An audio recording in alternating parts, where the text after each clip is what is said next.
Mulai.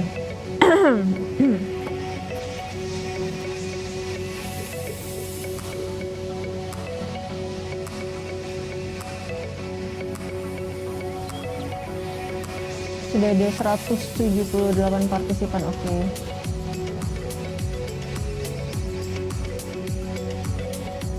Kita target hari ini ada 300 ya, dari invitation ya? Ya, 300 kita targetkan. 300 ya, Mas Adit? Oke. Sudah 177 ini.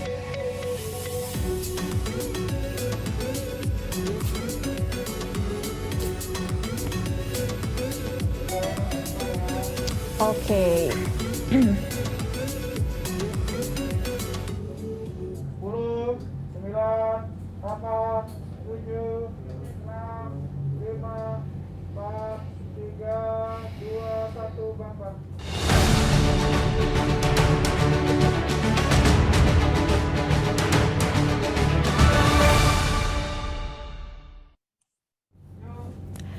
Selamat siang dan selamat bergabung dalam acara virtual webinar dengan tema sosialisasi tindak lanjut perpindahan scheduling kanabis dan kanabis resin yang diselenggarakan oleh Berita Satu Media Holdings bekerjasama dengan Kementerian Luar Negeri Republik Indonesia. Sebelum acara virtual webinar ini kita mulai, siang ini ada baiknya kita membuka acara kita siang ini dengan berdoa terlebih dahulu. Berdoa sesuai dengan kepercayaan masing-masing. Saya persilakan.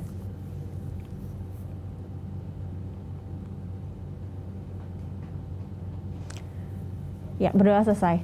Terima kasih. Dan tentunya di studio ini juga kita sudah menerapkan protokol kesehatan dengan menerapkan 3M, mencuci tangan, mengenakan masker, dan juga menjaga jarak. Dan siang ini saya, Chakri Miller, selaku moderator yang akan memandu jalannya virtual webinar hari ini.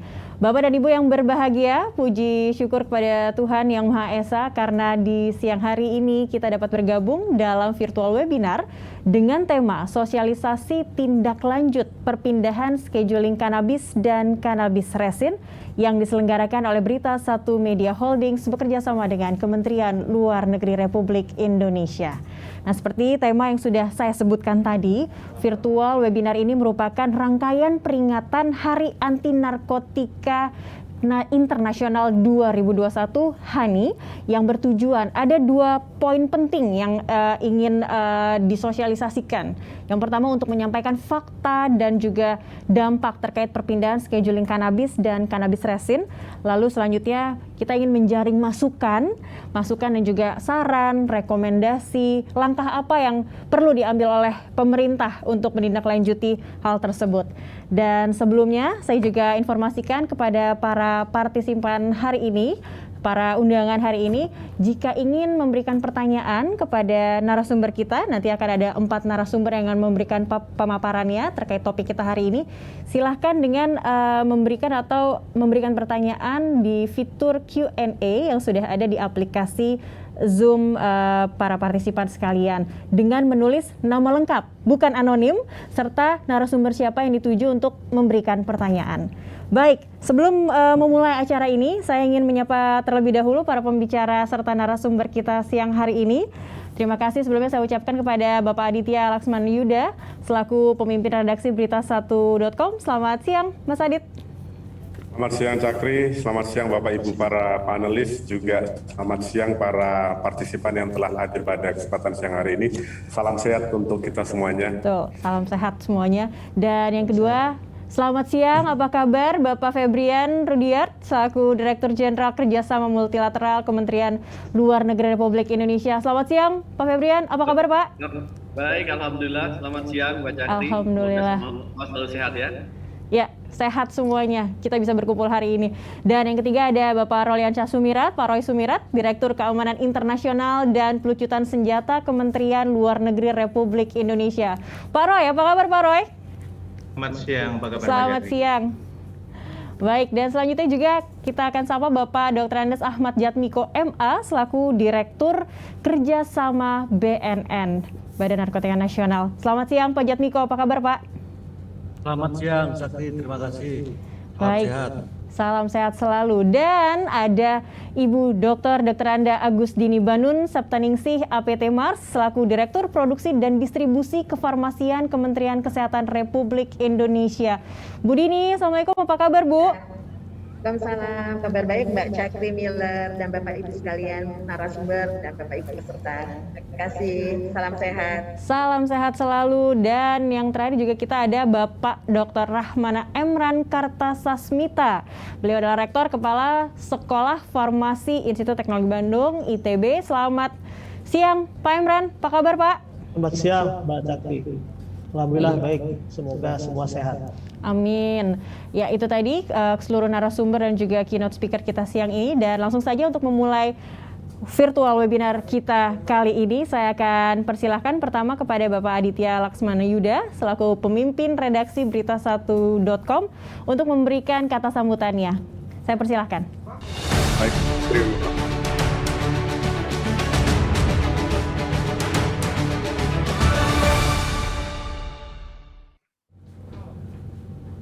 terima kasih Cakri atas kesempatannya untuk saya memberikan kata sambutan. Selamat datang kepada semuanya pada kesempatan webinar kali ini. Yang terhormat Pak Febrian Rudiat, Dirjen Kerjasama Multilateral Kementerian Luar Negeri Republik Indonesia, Pak Roy Asia Sumirat, Pak Roy, Direktur Keamanan Internasional dan Perlucutan Senjata Kementerian Luar Negeri, kemudian yang terhormat Pak Ahmad Jatmiko, Direktur Kerjasama Badan Narkotika Nasional Republik Indonesia, juga Ibu Agusdini Banun Septaningsih, Direktur Produksi dan Distribusi Kefarmasian Kementerian Kesehatan, serta Pak Rahmana Emran Kartasasmita, Lektor Kepala Sekolah Farmasi ITB, dan tentu juga terima kasih kepada Cakri Miller selaku host dan moderator pada webinar kali ini. Juga saya sampaikan selamat datang, selamat bergabung dalam virtual webinar seminar pada kesempatan siang hari ini kepada para peserta dari tempat masing-masing. Terima kasih sudah bergabung bersama kami semua pada kesempatan siang hari ini, webinar dengan tema sosialisasi tindak lanjut perbedaan scheduling kanabis dan kanabis resin.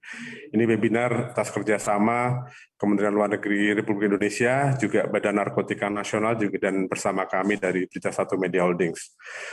Kami sangat bergembira menerima tawaran dari Kementerian Luar Negeri untuk menggelar event webinar pada kesempatan siang hari ini dalam rangka Hari Anti Narkoba Internasional 2021 yang sama-sama akan kita peringati tanggal 26 besok. Ini sudah menjadi ketetapan Perserikatan Bangsa-Bangsa untuk peringatan Hari Anti Narkoba ini. Dan tentunya makna penting di balik peringatan ini adalah untuk membangun kesadaran, membangun satu ikhtiar bersama bahwa pentingnya untuk kita memerangi bahaya penyalahgunaan dan peredaran narkotika dan bahan-bahan berbahaya lainnya. Dan tentu kita juga sama-sama tahu bahwa persoalan narkoba di tanah air khususnya ini juga sudah sangat menjadi concern pemerintah dari masa ke masa. Narkoba adalah musuh bersama, narkoba adalah musuh generasi kita di masa mendatang. Dan kalau boleh saya menyitir data dari Badan Narkotika Nasional, memang di masa pandemi khususnya setahun terakhir ini justru yang memprihatinkan adalah penyalahgunaan, peredaran, dan penggunaan narkoba itu justru meningkat. Ini tercermin dari semakin bertambahnya barang bukti yang berhasil disita oleh Badan Narkotika Nasional dan kemudian dimusnahkan. Sebagai salah satu contohnya adalah dalam kurun waktu Maret-April 2021 sudah ada 22 kg ganja dalam 1 bulan yang dimusnahkan oleh Badan Narkotika Nasional. Pun demikian, sepanjang 2021 hingga Maret, BNN sudah menyita 3 ton, 3.462 kg ganja. Jumlah ini meningkat 143% dibandingkan jumlah yang disita pada tahun sebelumnya. Tentu ini gambaran yang memprihatinkan. Tadi baru satu contoh ganja, belum lagi dengan jenis-jenis narkoba yang lainnya. Dan memang tema pada kesempatan siang hari ini cannabis, ganja. Kalau membaca temanya mungkin memang tidak terlalu mudah dipahami oleh masyarakat umum karena ini sangat teknikal menurut saya ya. Tindak lanjut perpindahan scheduling kanabis dan kanabis resin. Tetapi manakala kita melihat lebih jauh dari, karena ini hasil kesepakatan dari Perserikatan Bangsa-Bangsa, perpindahan scheduling ini ternyata memberikan satu potensi dampak yang perlu kita sikapi bersama-sama, perlu kita ambil suatu kesepakatan bersama karena adanya mungkin saya awam ya di bidang narkotika, tetapi kalau mencoba memahami skema dari PBB yang terbaru ini dengan perpindahan ini, ganja tidak lagi digolongkan atau masuk dalam daftar golongan narkotika paling berbahaya yang tidak memiliki manfaat medis. Tetapi dengan perpindahan scheduling atau kategorisasi ini, ganja sekarang masuk kelompok yang bahan yang berbahaya, tetapi dapat dipertimbangkan memberikan manfaat medis.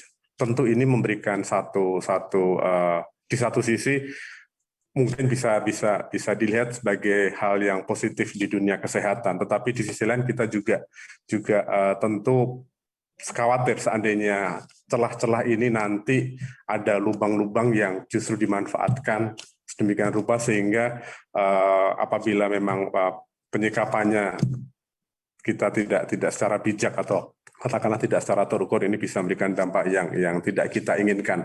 Karena ini secara internasional juga tentu memberikan dampak adanya perubahan regulasi di banyak negara yang bisa jadi ada dampaknya pula ke Indonesia. Oleh karena itu cukup penting dan cukup menarik tema kita pada kesempatan siang hari ini, dan sebagai institusi media, kami Berita Satu Media Holdings tentu bersama-sama akan mengkampanyekan mengenai hal ini, mempublikasikan kepada masyarakat, menyosialisasikan kepada masyarakat mengenai apa-apa yang perlu memang masyarakat ketahui mengenai bahaya dan hal-hal terkait mungkin seandainya ada regulasi pemerintah ke depan terkait dengan persoalan ini. Dan tentu tema pembahasan pada siang hari ini kita sudah kedatangan para narasumber yang cukup menjadi representasi dari Kementerian Luar Negeri sebagai ujung tombak dalam perundingan persoalan narkotika secara internasional, kemudian dari BNN yang tentu ini menjadi tulang punggung kita di dalam memerangi narkoba dan barang-barang berbahaya lainnya, obat-obat berbahaya lainnya, dari Kementerian Kesehatan yang bisa memberikan mungkin pandangan dari sisi regulasi medis, dan juga ada dari akademisi dari Sekolah Farmasi Institut Teknologi Bandung yang bisa memberikan pandangan secara objektif. Terima kasih untuk kehadiran Bapak-Bapak dan Ibu sekalian sebagai narasumber. Juga kami berterima kasih untuk kehadiran, tadi sudah disebutkan Cakri, kurang lebih ada 200 audiens yang sudah bergabung secara virtual, mungkin ke depan akan bertambah, akan yang menyusul bergabung bersama-sama dalam ruang virtual conference pada siang hari ini. Saya kira demikian apa yang bisa saya sampaikan sebagai pembukaan, dan selamat datang kepada para narasumber yang terhormat dan juga para peserta yang berkenan hadir pada kesempatan siang hari ini. Terima kasih untuk kehadirannya. Semoga webinar ini memberikan manfaat yang luar biasa, terutama di dalam kita bersama-sama berikhtiar memerangi bahaya narkoba di tanah air. Sekian dan terima kasih. Wassalamualaikum warahmatullahi wabarakatuh. Shalom. Om Swastiastu, Namo Buddhaya, salam sejahtera, salam kebajikan. Baik, terima kasih Mas Aditya telah memberikan sambutan pertamanya dari pemimpin redaksi Berita1.com. Dan selanjutnya saya akan mempersilahkan kepada Bapak Febrian Rudiart selaku Direktur Jenderal Kerjasama Multilateral Kementerian Luar Negeri Republik Indonesia untuk memberikan sambutan utamanya. Saya persilakan.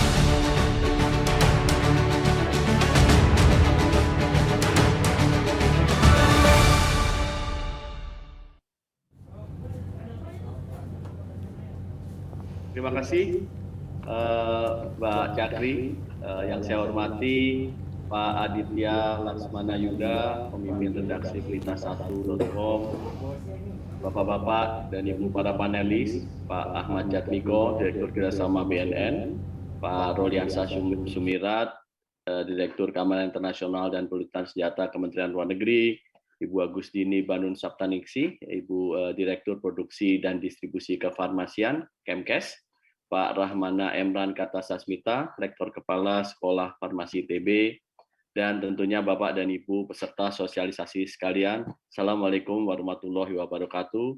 Salam sejahtera dan salam sehat untuk kita semua. Pertama-tama saya mengucapkan terima kasih dan selamat datang pada sosialisasi tindak lanjut perpindahan scheduling kanabis dan kanabis resin ini.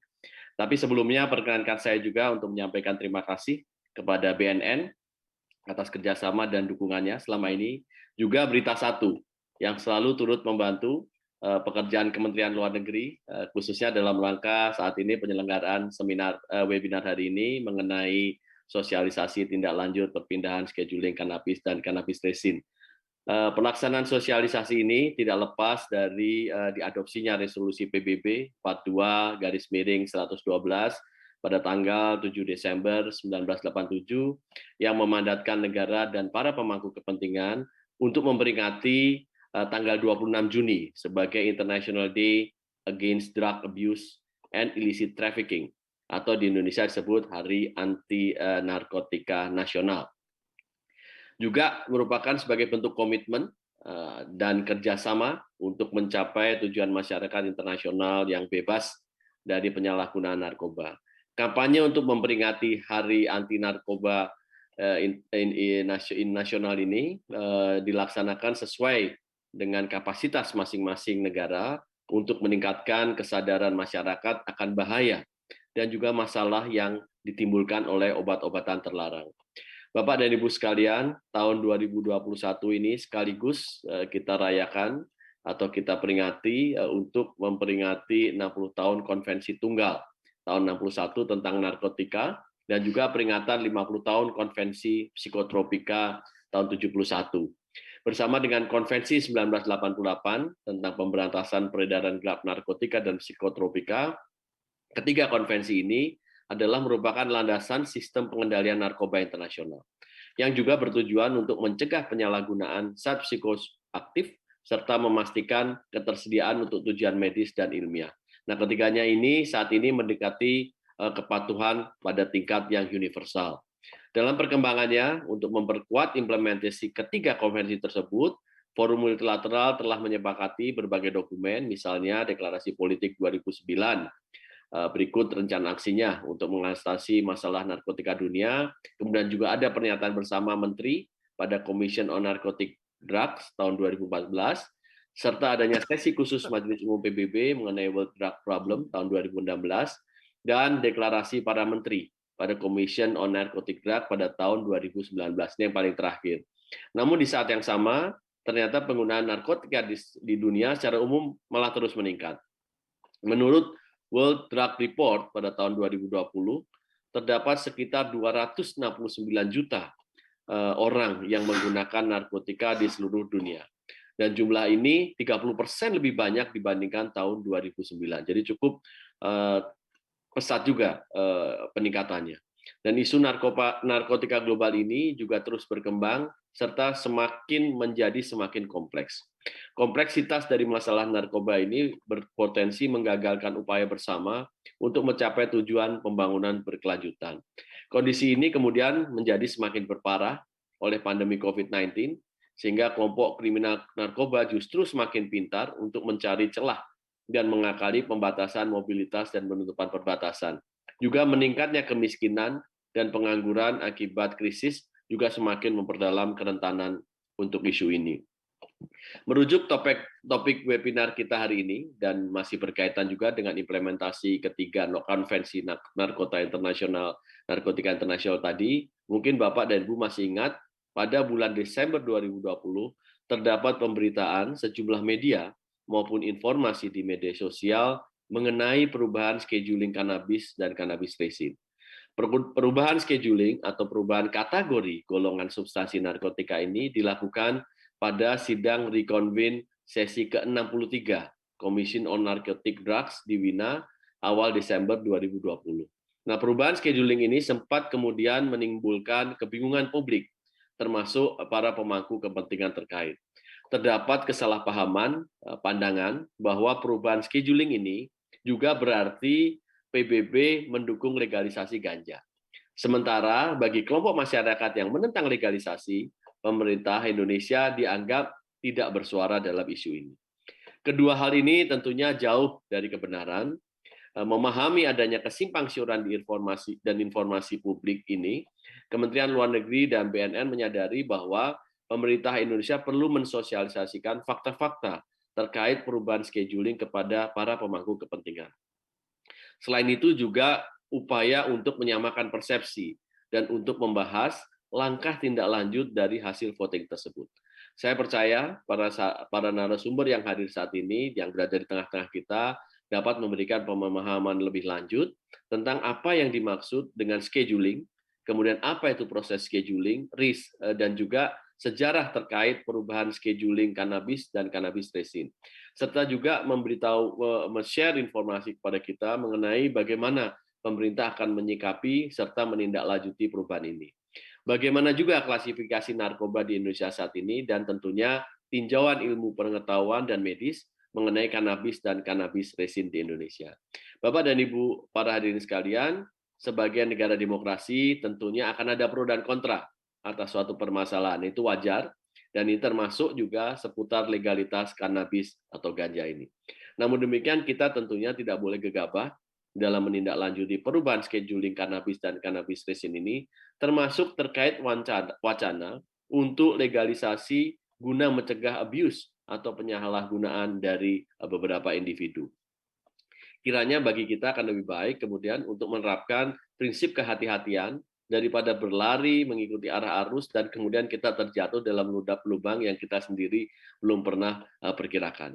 Untuk itu, besar harapan kami bahwa webinar kali ini tidak hanya memberikan manfaat dalam hal menyampaikan fakta-fakta terkait perpindahan scheduling kanabis dan kanabis resin, namun juga dapat mendudukkan para pemangku kepentingan untuk bersama-sama membahas langkah tindakan ke depan dalam menyikapi dan menindaklanjuti perubahan ini. Sekali lagi saya ucapkan terima kasih kepada BNN dan Berita Satu serta seluruh pihak terkait atas kerjasama yang terjalin dan dukungan atas terselenggaranya kegiatan ini. Akhir kata, saya berharap agar sosialisasi hari ini dapat berjalan lancar, produktif, dan dapat memberikan sumbangsih penting, khususnya terhadap pemahaman yang menyeluruh terhadap perpindahan scheduling kanabis dan kanabis resin. Demikian yang bisa saya sampaikan. Terima kasih. Wassalamualaikum warahmatullahi wabarakatuh. Saya kembalikan ke Mbak Cakri. Baik. Waalaikumsalam warahmatullahi wabarakatuh. Terima kasih Pak Febrian telah memberikan sambutan utamanya untuk virtual webinar kita siang ini dengan topik sosialisasi tindak lanjut perpindahan scheduling kanabis dan kanabis resin. Ini judulnya memang nampak teknikal sekali, namun saya yakin pembicaraan kita hari ini akan memperjelas semuanya karena tujuan kita adalah satu, mensosialisasikan hal yang dibutuhkan oleh pemerintah. Ada BNN di sini, Kemenkes dan juga Kementerian Luar Negeri. Dan langsung saja saya akan membuka diskusi panel kita siang ini. Namun sebelumnya karena seluruh narasumber sudah berkumpul, kita akan mengabadikan momen virtual webinar kita siang ini dengan foto bersama terlebih dahulu. Mungkin sudah ada di posisi masing-masing, sudah bersiap. Hitungan akan saya lakukan dari sini. Kita bersiap. 1, 2, 3.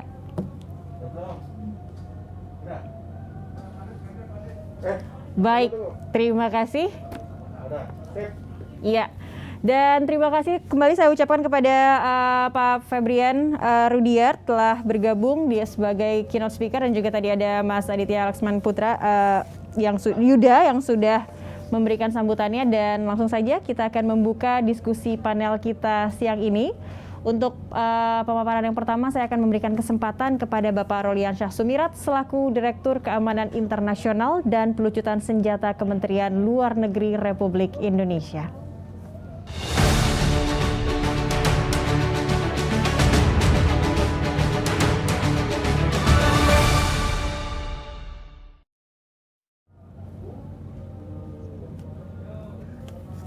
Ya. Selamat sore, Cakri.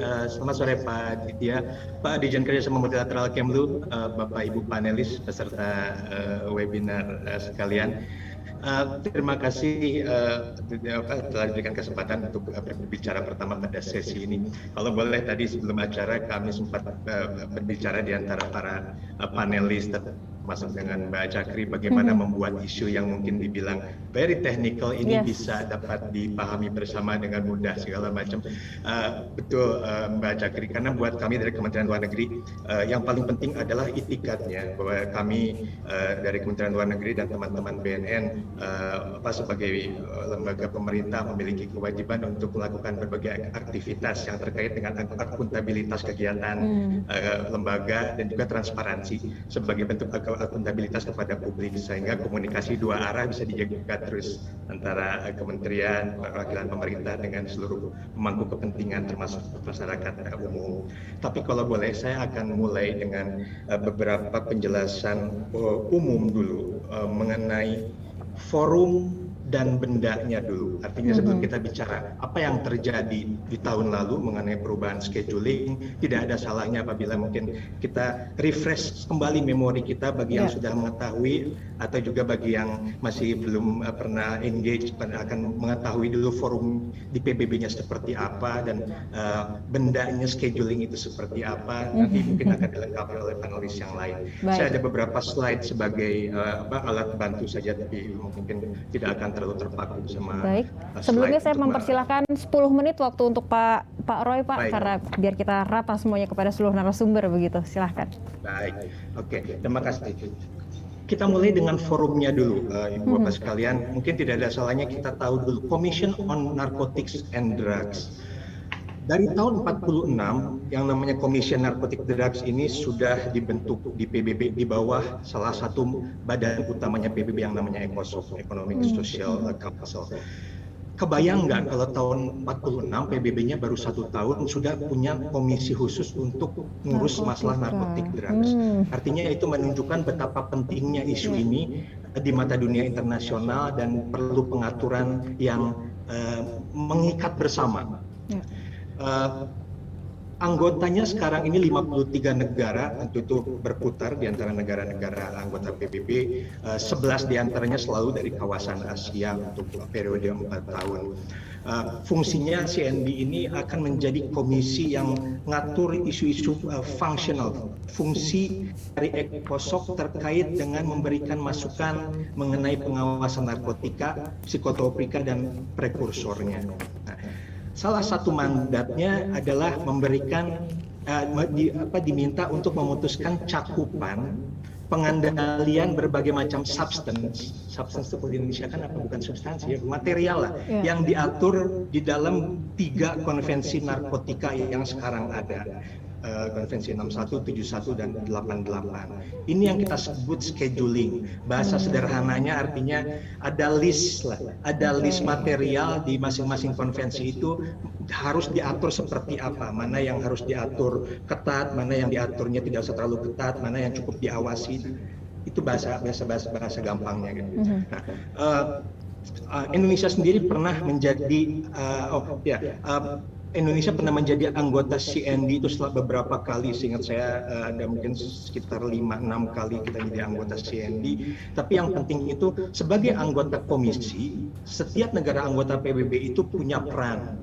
Dari mulai mengusulkan inisiasi sebuah resolusi yang terkait dengan isu drugs narkotics, atau bisa mengusulkan perubahan scheduling tadi, list mana isinya apa, mau digeser-geser apa tidak.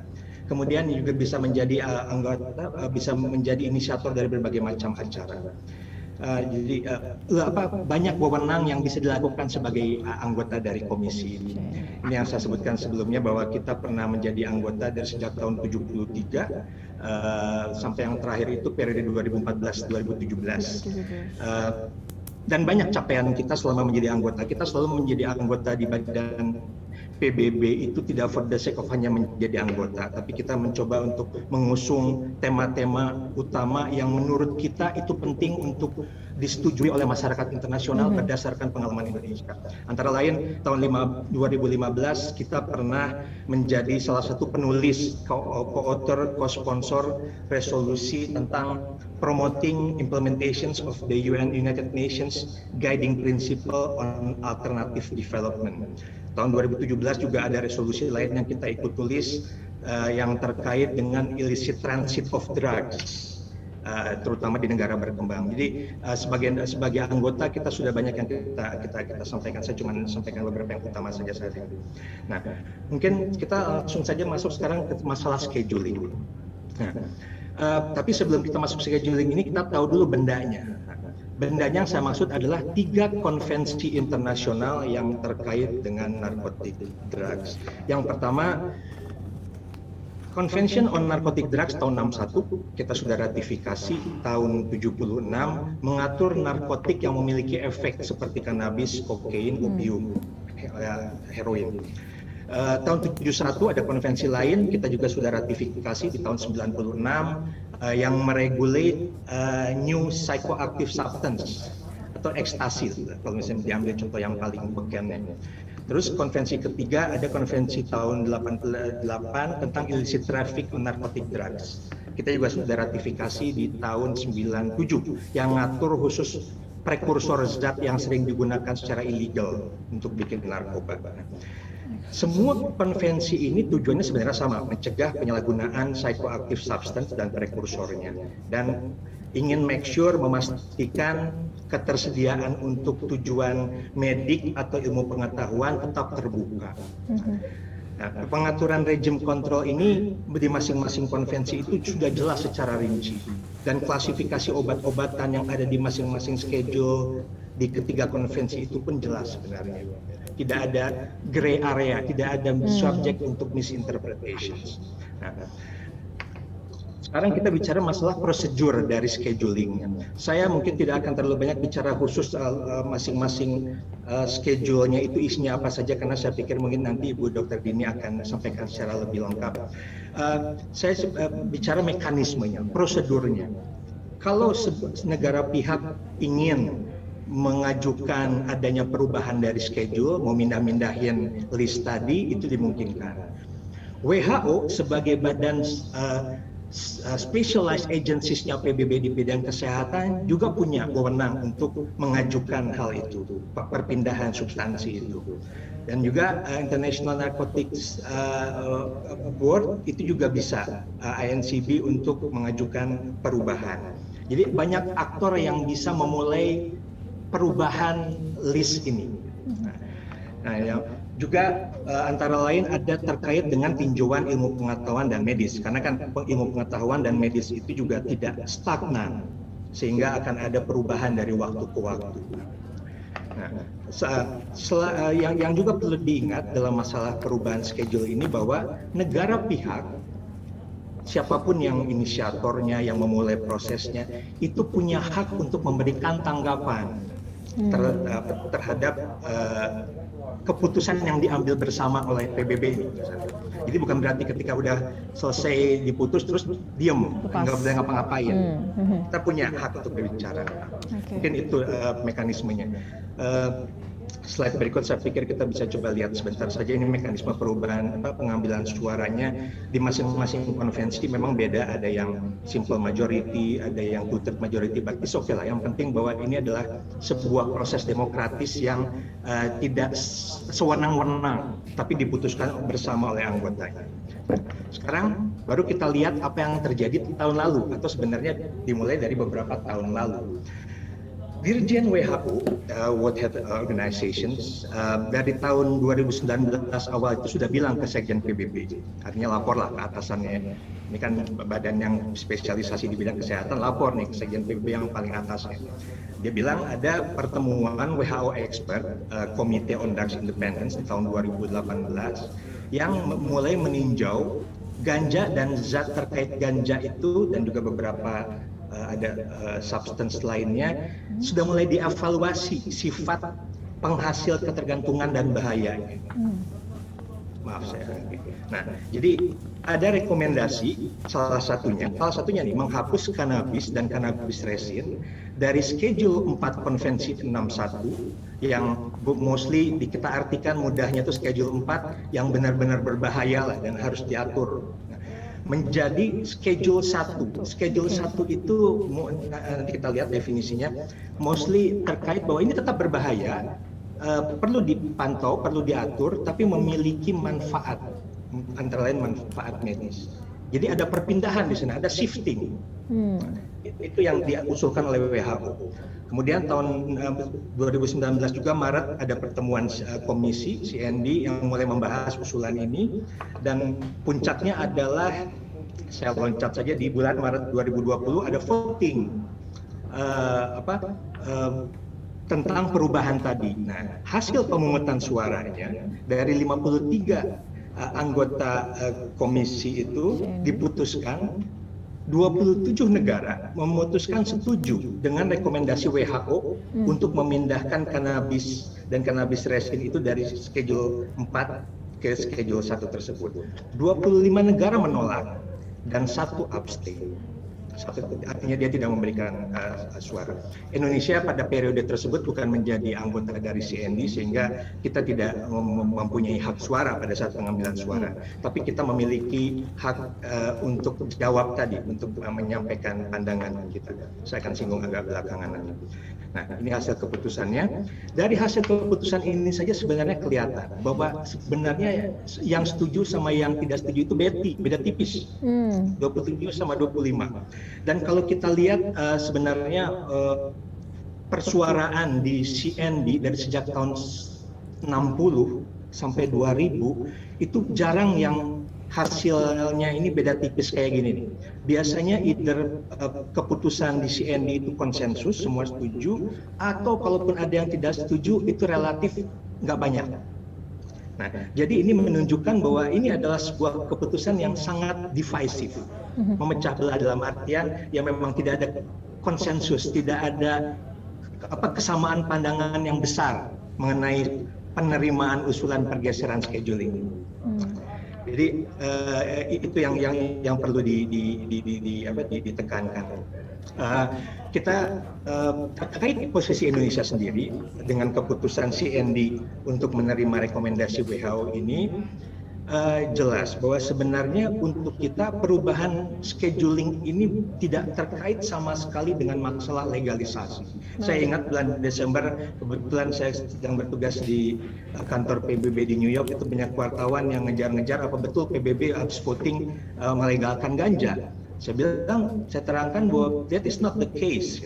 Gitu, bahwa yang diusulkan di voting di PBB-nya itu hanya perubahan listingnya dan cara pengaturannya, bukan melegalkannya.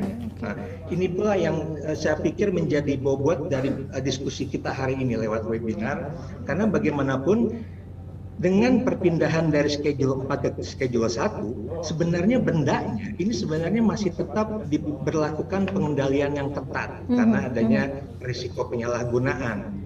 Hanya dengan perubahan ini, PBB diwakili oleh CND-nya, komisinya, memberikan semacam celah atau peluang bagi negara untuk melakukan penelitian medis mengenai cannabis dan resinnya secara lebih intensif.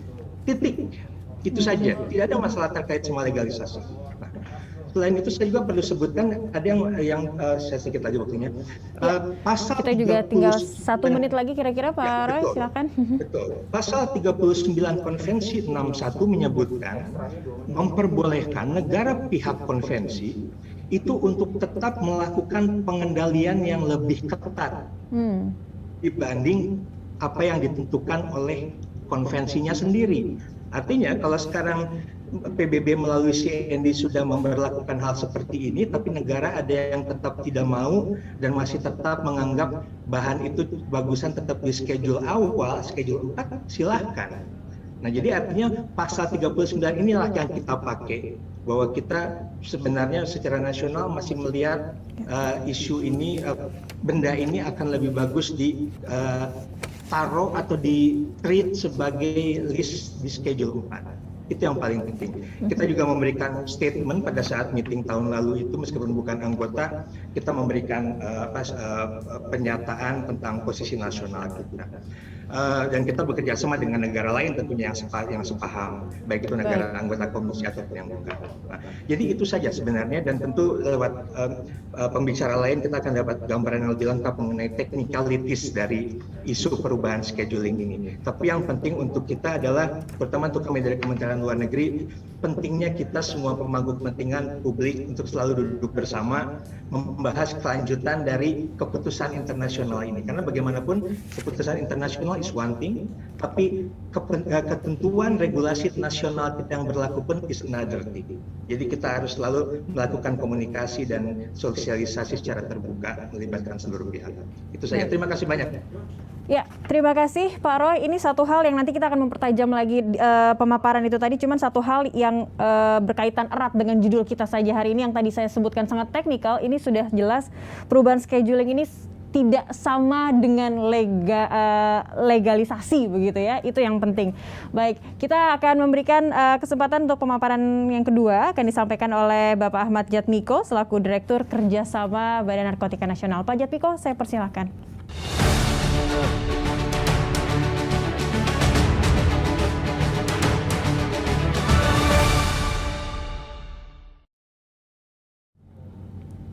Baik, terima kasih Mbak Cakri, Pak Aditya, Pak Dirjen, dan semua narasumber. Pertama-tama, izin kami ucapkan terima kasih atas kesempatan ini, webinar ini, sehingga merupakan kesempatan bagi kami semua untuk sama-sama memberikan semacam sosialisasi. Terkait dengan judul dari ataupun tema dari webinar ini, yang perlu kami sampaikan adalah bahwa pertemuan rekonven itu yang telah tadi disampaikan oleh Pak Roy, sesi 63 CND dilaksanakan tanggal 2 Desember. Kemudian tadi dikatakan bahwa memang hasilnya ketat sekali. Kami mengikuti memonitor sekali, kurang lebih semacam detik per detik begitu. Dan apa boleh buat, kemudian hasilnya adalah yes dan no. Tetapi yesnya dan no itu hanya 2 suara bedanya. Perlu disampaikan bahwa dengan ditetapkannya perubahan scheduling ganja dan resin ganja, maka CND menyetujui sekaligus menerima rekomendasi ECDD, Expert Committee dari WHO, untuk menghapuskan ganja dan resin ganja dari Schedule 4 Konvensi Tunggal tahun 61 tentang narkotika. Penghapusan tersebut tidak serta-merta menghilangkan ganja dan resin ganja dari Konvensi Tunggal 3 Narkotika tahun 61. Ganja dan resin ganja sebelum rekomendasi ditetapkan berada di Schedule 4 dan Schedule 1 Konvensi Tunggal Narkotika. Yang perlu digarisbawahi adalah ya betul bahwa dengan adanya keputusan ini kita perlu untuk bersama-sama membahas dan menampung aspirasi, pendapat maupun pandangan dari semua lapisan untuk memberikan respon ya. Setelah voting dilakukan, saat itu kami sudah BNN dalam arti Indonesia sudah memberikan sikap yang sangat tegas bahwa kami menghargai keputusan internasional ini, tetapi posisi kami adalah tetap saja kami berpatokan pada konstitusi kami, konstitusi nasional, sehingga posisi kami masih tetap harus mempertimbangkan banyak hal. Nah, mempertimbangkan banyak hal inilah kemudian kita perlu sekali untuk mendapatkan menampung aspirasi pendapat dari semua lapisan masyarakat. Memang betul kata Pak Roy tadi bahwa kami tidak Indonesia tidak saat ini kebetulan tidak memiliki voting right, tetapi setidaknya kita bisa hanya bisa menyuarakan posisi Indonesia bagaimana tentang ganja ini. Itulah terkait dengan voting right ini, kemudian karena kita sudah voting hak keanggotaan sudah habis tahun 2018, kita mencoba untuk meng-apply kembali keanggotaan kita pada tahun 2003 kalau tidak salah, dan itu sudah disetujui dan sudah diarahkan oleh Bu Menlu untuk mendapatkan semacam dukungan dan juga termasuk bagaimana sebaiknya penjadwalannya itu. Nah, terkait dengan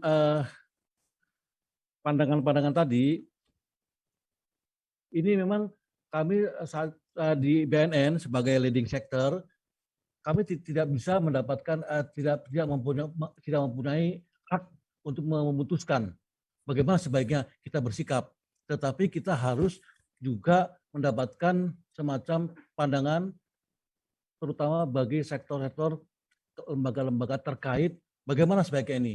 Dan memang ada sebetulnya kami sudah merencanakan untuk mendapatkan semacam forum seperti itu yang memang yang dapat menampung pandangan tersebut, dan kebetulan Berita Satu kemudian sudah mendahului untuk dan Kemlu sudah one step ahead untuk mengadakan forum seperti itu. Baik, itu Ibu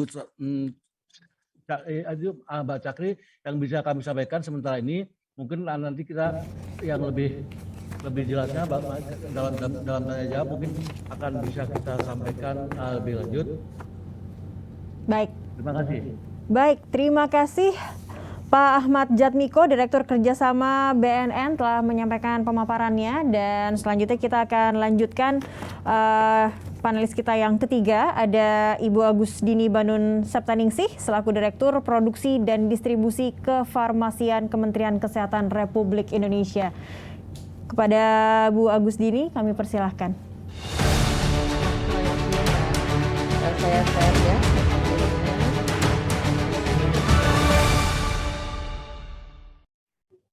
Baik, 10 menit kita berikan kepada Ibu Dini, silakan Ibu. Apakah sudah terlihat, Mbak? Ya, sudah nampak di sini, ya? kita lihat. Oke. Sebentar, saya jadi mohon izin Bapak Ibu, kami mendapatkan amanah untuk materi tentang penggolongan narkotika di Indonesia. Kok mati ya? Oh ya. Ya, sudah sebentar. Ya, dasar hukumnya adalah outline-nya tentunya dasar hukum pengaturan narkotika, psikotropika dan farmasi, scheduling cannabis dan cannabis resin, tentang new psychoactive substances dan rancangan Permenkes tentang penyelenggaraan produksi dan penggunaan narkotika untuk iptek. Ya. Bapak Ibu sekalian, ini dasar hukumnya, mungkin tidak saya sebutkan satu persatu. Nah, tadi seperti yang sudah diinfokan dari Bapak Direktur dari Kementerian Luar Negeri bahwa di schedule 4 ini artinya adalah narkotika, golongan narkotika yang sebenarnya hanya untuk penelitian, tidak digunakan untuk medis. Nah, kalau kami menurut Undang-Undang Nomor 35 Tahun 2009 kebalikannya. Jadi susunannya kebalik. Kalau golongan 1 kami itu adalah narkotika yang untuk kepentingan penelitian.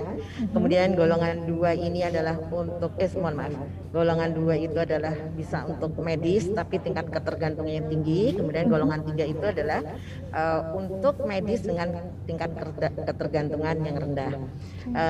Adapun ini scheduling untuk psikotropika, tapi kami akan cepatkan. Nah, Bapak Ibu sekalian, tadi ini kalau kita melihat Undang-Undang Nomor 35 Tahun 2009, golongan 1 itu hanya untuk pengembangan ilmu pengetahuan, tidak untuk terapi, dan potensi ketergantungannya sangat tinggi. Nah, saat ini ganja dan seluruh ganja itu kan dari daun sampai akar semuanya, dari seluruh tanaman ganja itu masih masuk di dalam golongan 1 karena kita kesepakatan dengan pemerintah ya. Dan kemudian ini heroin, kemudian amfetamin, ini golongan 1. Kemudian kalau golongan 2 tadi dapat digunakan untuk terapi dan pengembangan ilmu pengetahuan, tapi potensi ketergantungannya tinggi, tapi ini boleh untuk medis. Contohnya morfin, fentanyl itu kalau orang sakit kanker ya tidak diberikan morfin, dia akan nyeri sekali. Nah, ini memang harus diberikan morfin. Nah, golongan 3 dapat digunakan untuk terapi dan pengembangan ilmu pengetahuan, namun potensi ketergantungannya rendah. Misalnya contohnya kodein, kalau kita batuk tuh suka diberikan kodein, kemudian yang lainnya buprenorfina, etilmorfina. Kemudian ini pengaturan psikotropika mungkin kita lewati saja. Kemudian saat ini di Indonesia golongan 1 itu ada 191 zat. Ini termasuk ganja. Kemudian golongan 2 91 zat, golongan 3 15 zat. Nah, ini untuk psikotropikanya saya tidak usah bahas. Kemudian tapi Bapak Ibu perlu ketahuin ada prekursor. Kalau tadi Bapak Direktur ya dari Kemenlu menyebut-nyebut prekursor itu apa? Yaitu zat atau bahan pemula atau bahan kimia yang dapat digunakan dalam pembuatan narkotika dan psikotropika. Oleh karena itu prekursor ini termasuk yang diawasi, sangat berbahaya sekali, sehingga di apotek-apotek saat ini tidak boleh orang menjual bebas yang obat yang mengandung prekursor, karena ternyata mafia narkotika itu curang ya, dia membeli sejumlah obat, contohnya itu apa Mbak, yang untuk melegakan pernapasan. Dulu itu nggak salah noskapin atau saya lupa ya, itu dia beli terus disaring, diambil prekursornya. Nah itu yang bahaya. Bisa dirubah menjadi narkotika ya Bu ya? Iya, karena dia untuk bahan membuat narkotika. Nah kemudian ini tadi sudah dijelaskan oleh Bapak Direktur Kementerian Luar Negeri bahwa sebetulnya di WHO itu bukan ganja yang dilegalkan, tetapi hanya turunan kanabis dan kanabis resinnya. Kanabis dan kanabis resin itu apa? Isinya itu adalah cannabidiol. Jadi bukan ganja secara keseluruhan loh yang diadop pun. Tadi misalnya itu aja pemungutan suaranya aja cuma beda tipis, hanya 2 suara. Tetapi rakyat perlu ketahui apa sih sebetulnya kanabis dan kanabis resin, ya itu adalah isinya cannabidiol. Jadi yang memang untuk terapi. Tapi untuk yang lainnya ini ditolak mentah-mentah. Jadi semuanya itu di-reject. Ya, untuk yang turunan senyawa lain itu di-reject, kemudian ada tinctur cannabis di-reject, no adopted, no edit ya, rejected. Jadi semuanya di-reject. Jadi sesungguhnya kalau ada berita yang WHO melegalkan ganja pun itu sebenarnya salah, karena hanya kanabis dan kanabis resinnya yang isinya adalah cannabidiol yang untuk terapi seperti itu. Nah, kemudian, di sini kan ada nih kanabis resin ya. Ini semuanya adalah yang untuk cannabidiol yang untuk bisa digunakan untuk terapi. Nah, sekarang kalau kita bicara tadi, nah kandungan kanabis itu ganja sendiri itu kandungannya banyak, ada tetrahidrokannabiol (THC), yang tadi ini cannabinoids itu cannabidiol ya, cannabinol dan sebagainya. Yang banyak diteliti adalah THC dan CBD. Yang CBD tadi yang ditemukan dalam kanabis dan kanabis resin, tapi tidak memiliki karakteristik psikoaktif dan potensi ketergantungan. Jadi memang dia menunjukkan efektivitas dalam penanganan penyakit epilepsi tertentu. Dan cannabidiol ini dapat disintesis secara kimia atau diekstrak dari tanaman kanabis. Yang sediaannya mengandung CBD itu yang ditunjuk untuk perawatan childhood onset epilepsy, Epidiolex, memang tidak menunjukkan efek ketergantungan. Namun Bapak Ibu, pemanfaatan ganja sebagai medical cannabis ini berhubungan dengan proporsi kandungan THC dan CBD. Namun sayangnya di Indonesia ini ya, ini kandungan utama tadi THC sangat berefek psikoaktif, ini yang bahaya. Sedangkan yang bermanfaat untuk medisnya bisa kombinasi antara kandungan THC dan CBD. Nah, tanaman ganja yang dapat digunakan sebagai medical cannabis adalah tanaman ganja yang telah dilakukan rekayasa genetik agar mendapatkan tanaman dengan kadar CBD yang lebih tinggi dari THC-nya. Sayangnya ganja yang berasal dari Indonesia, dari Asia Tenggara itu memiliki kandungan THC yang lebih tinggi. CBD-nya lebih rendah dibandingkan dengan ganja yang berasal dari negara lain. Oleh karena itu, pemerintah tentunya dalam hal ini bukan hanya Kementerian Kesehatan ya, kami mempunyai tim penggolongan narkotika, psikotropika dan prekursor, itu timnya ada sendiri. Memang ada di Kementerian Kesehatan, tapi terdiri dari anggotanya ada BNN, Polri, Kementerian Luar Negeri, Kementerian Perdagangan, Badan POM, dan sebagainya. Nah, untuk kanabis dan kanabis resin ini di dalam Permenkes nomor 24 tahun 2021, golongan 1, tanaman ganja kita saat ini masih mengadop bahwa semua, yaitu tanaman ganja, semua tanaman jenis-jenis kanabis, dari tanaman termasuk biji, buah, jerami, hasil olahan, semuanya itu masih masuk di dalam golongan 1. Karena pemerintah sudah yakin bahwa memang ganjanya di Indonesia itu kandungan THC-nya lebih tinggi. Nah, kanabis dan kanabis resin ini bagian bunga atau buah dari tanaman ganja, kecuali biji dan daunnya jika tidak bersama bagian puncak, di mana resin belum diekstrak dan resin terpisah baik mentah atau murni yang diperoleh dari tanaman ganja. Jadi pemerintah masih memasukkan bahwa ini masih golongan 1. Nah, Bapak Ibu sekalian, kami mempunyai komite nasional yang tadi perubahan penggolongan narkotika dan psikotropika. Komite nasional ini bertugas melakukan kajian baik berupa kajian ilmiah serta kajian hukum dan regulasi dalam rangka perubahan penggolongan narkotika dan psikotropika. Komnas ini melakukan kajian setiap 3 bulan sekali berdasarkan usulan zat-zat dari BNN, Bareskrim, atau ada pengaturan zat-zat baru secara internasional hasil sidang CND.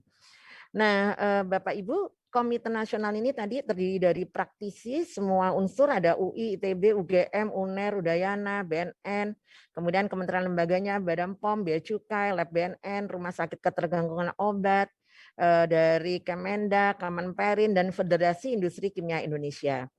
Nah, ketika sekarang gimana sih? Jadi ketika nanti suatu saat ya misalnya dengan perubahan penelitian dan sebagainya, oke, katakanlah cannabidiolnya saja misalnya.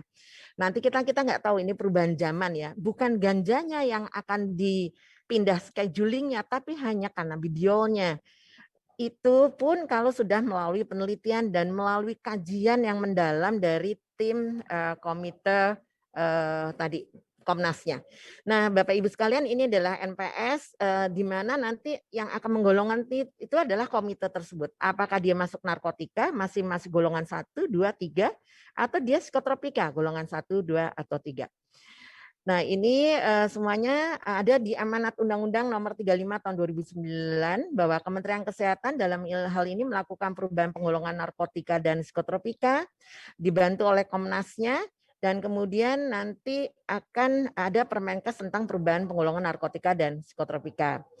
Nah, Bapak Ibu sekalian, saat ini dengan adanya amanat undang-undang narkotika tersebut, sebetulnya kita sudah mulai menyusun hanya untuk penelitian. Artinya ganjanya tetap di golongan 1.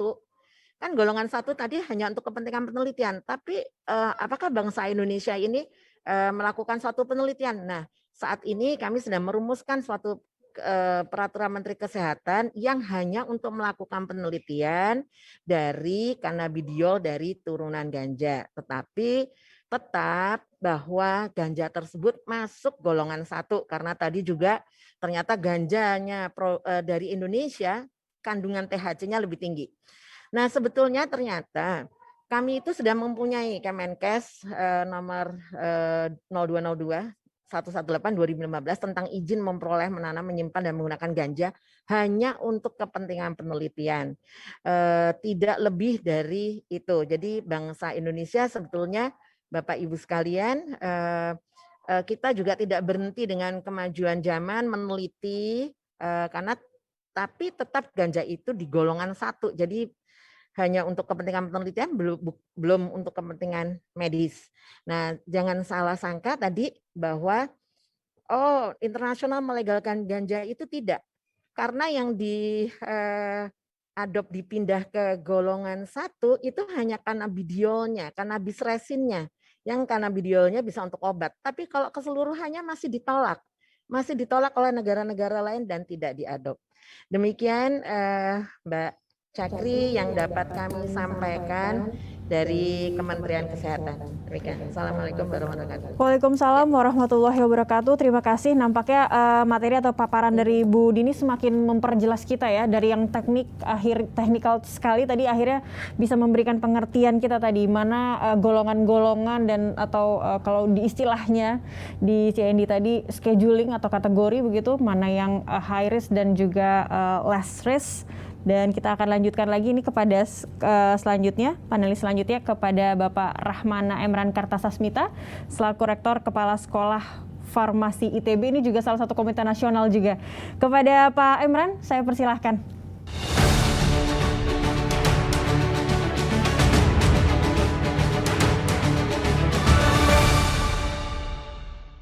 Ya, 10 menit untuk waktu memaparkan materi. Silakan Pak Emran. Baik, terima kasih Mbak Sakti, Bapak Ibu sekalian, dan para pemirsa sekalian. Izinkan saya juga untuk menyampaikan terkait dengan kanabis dan kanabis resin ini. Barangkali ini dari tinjauan medis atau perspektif kami sebagai farmasis gitu. Saya berasal dari Sekolah Farmasi ITB. Jadi sesuai dengan yang diminta itu judulnya adalah kanabis dan kanabis resin dari aspek tinjauan medis. Ya. Ini tadi mengenai scheduling saya tidak akan ulang-ulang lagi, sudah banyak disampaikan. Nah, supaya lebih memahami barangkali tadi mengenai kanabis definisinya sudah disampaikan juga, resin itu apa ya? Kalau intinya kalau kanabis itu berupa tanaman ya, atau simplicia dari tanaman ganja, sedangkan resin itu dari bagian tanaman yang sudah dimurnikan lah gitu ya. Sehingga diberi nama juga istilah lain dari kanabis resin itu hasis ya. Nah, selain hasis sebetulnya juga ada beberapa produk olahan lain seperti ekstrak, tinctur dan yang lain-lain. Nah, terkait dengan isu penggunaan medis ini barangkali kita bisa lihat juga dari slide berikut ini ya, bahwa ini overview barangkali ya.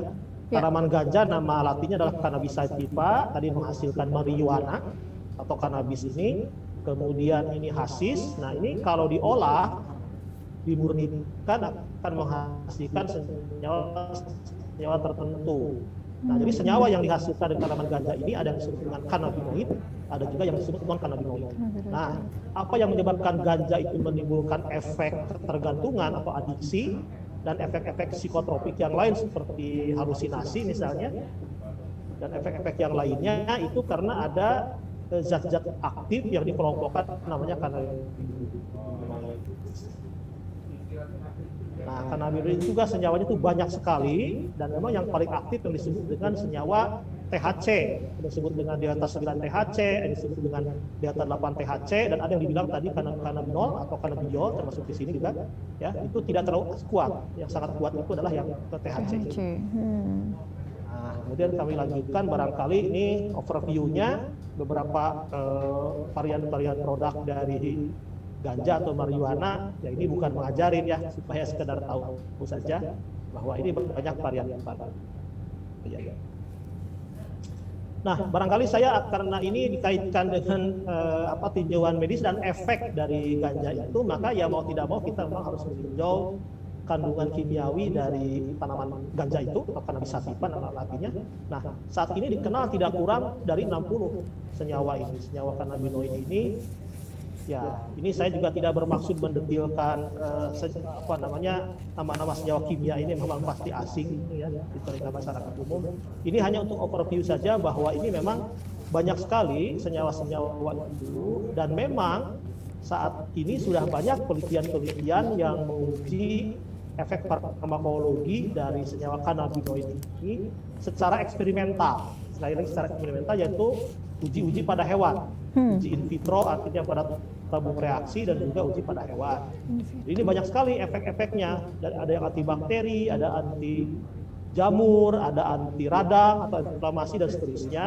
Jadi kurang lebih ada 10 kelompok senyawa yang sudah banyak diteliti. Ya, jadi nah, kalau kita berbicara medis lebih konkret lagi, jadi memang ada senyawa-senyawa yang sudah banyak diteliti dari senyawa cannabinoid itu. Yang pertama itu yang paling banyak diteliti adalah namanya dronabinol. Ya, itu adalah kelompok di atas 9 THC. Nah, senyawa-senyawa inilah yang paling zat ini yang paling bertanggung jawab untuk efek-efek psikotropik, juga efek adiksi, dan juga efek halusinogen. Nah, misalnya ini pemberian beberapa miligram saja sudah menimbulkan efek psikotropik. Jadi ini terkait dengan peningkatan dosis, kemudian akan termanifestasi menjadi efek-efek psikotropik. Kalau rendah, ini yang memberikan efek rekreasional barangkali memberikan rasa nyaman dan euforia. Tapi kalau mulai dosisnya naik 2 kali lipat, maka sudah mulai terjadi gangguan penginderaan disertai dengan perubahan persepsi ruang dan waktu.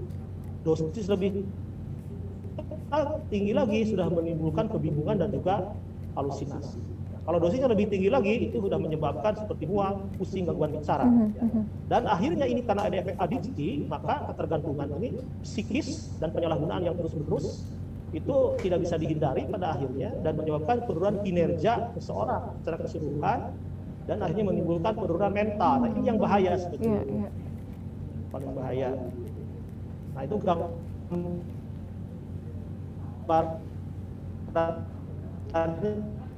Ya. Maaf, audio Pak Emran agak terganggu, Pak. Efek psikotropik, adiksi dan halusinogennya dilihat dari oh ya. Aduh, maaf ya. Ya, baik, sudah baik. Internetnya memang tidak agak kurang stabil ini. Baik, sudah kembali normal, Pak. Ya, silakan. ya, jadi tadi baik ya, jadi saya dekatkan mungkin mikrofonnya. Sesuai yang disampaikan oleh Bu Dini tadi bahwa memang THC-nya ini yang paling bertanggung jawab atas efek psikotropik yang ke arah negatif begitu ya. Nah, tapi memang tidak bisa dihindari bahwa dengan perkembangan ilmu dan teknologi di negara-negara lain, ya, perkembangan penemuan obat atau drug discovery, ya, yang berasal dari strukturnya ini zat-zat yang berasal dari tanaman kanabis tadi. Tetapi memang yang digunakan di Amerika itu bukan kanabis dan kanabis resin, tetapi senyawa kanabinoid murni yang sudah dimurnikan. Ya. Nah, misalnya yang isinya adalah dronabinol sintetik, kemudian ada sesamet, itu juga merek dagangnya sesamet, senyawa nabilon, ini merupakan senyawa sintetik, dan juga ada yang dibilang tadi Epidiolex, merek dagangnya zat aktifnya adalah cannabidiol. Namun perlu dipahami bahwa ini tidak serta-merta cocok untuk digunakan di Indonesia. Kenapa? Karena pembuktian keunggulan ataupun kelebihan dibanding obat non turunan kanabis itu perlu dibuktikan secara uji klinis juga di Indonesia. Dan yang lebih penting di sini potensi penyalahgunaan dari kanabis dan kanabis resin untuk tujuan rekreasional. Ini berdampak pada psikososial. Dan ini bisa menjadi pintu atau gateway untuk menuju penyalahgunaan zat-zat yang lain. Dan akhirnya tadi menimbulkan gangguan mental, maka pada akhirnya akan menimbulkan generasi yang lemah. Jadi saya juga secara pribadi setuju bahwa tanaman ganja tetap karena sumber penyalahgunaannya potensinya besar, perlu tetap dipertahankan masuk dalam narkotika golongan 1 menurut regulasi di Indonesia. Ini beberapa gambaran dan senyawa obat-obat diizinkan, tapi juga misalnya 28 Agustus 2017 ini ada warning dari terkait dengan efek. Jadi ini dipakai, tetapi sebetulnya juga efek sampingnya itu banyak berat. Ya, jadi oleh karena tidak serta-merta ini juga cocok untuk diizinkan di Indonesia. Nah, kemudian ada sesamet ini yang juga ini senyawa sintetik. Jadi ini tidak terkait sama sekali dengan masalah dihapusnya kanabis resin dari Schedule 4. Itu bukan senyawa murni. Yang digunakan di Amerika itu senyawa murni dan kebanyakan sintetik. Jadi tidak terkait langsung dengan ganja. Audionya kembali terganggu, ganja. Pak Erman. Yang bisa dipahami. Nah, untuk ilmu pengetahuan, sudah jelas lagi, Pak? Ya, sudah jelas lagi.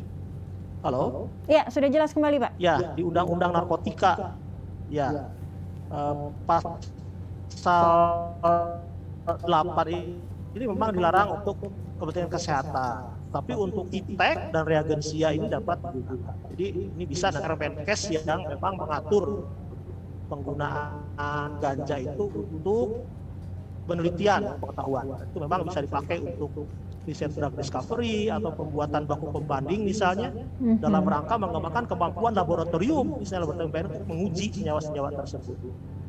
Ya barangkali paparan dari saya ringkasnya seperti itu. Ya, nanti aja kalau ada yang mau tanya jawab kami persilahkan. Baik. Terima kasih, Mbak.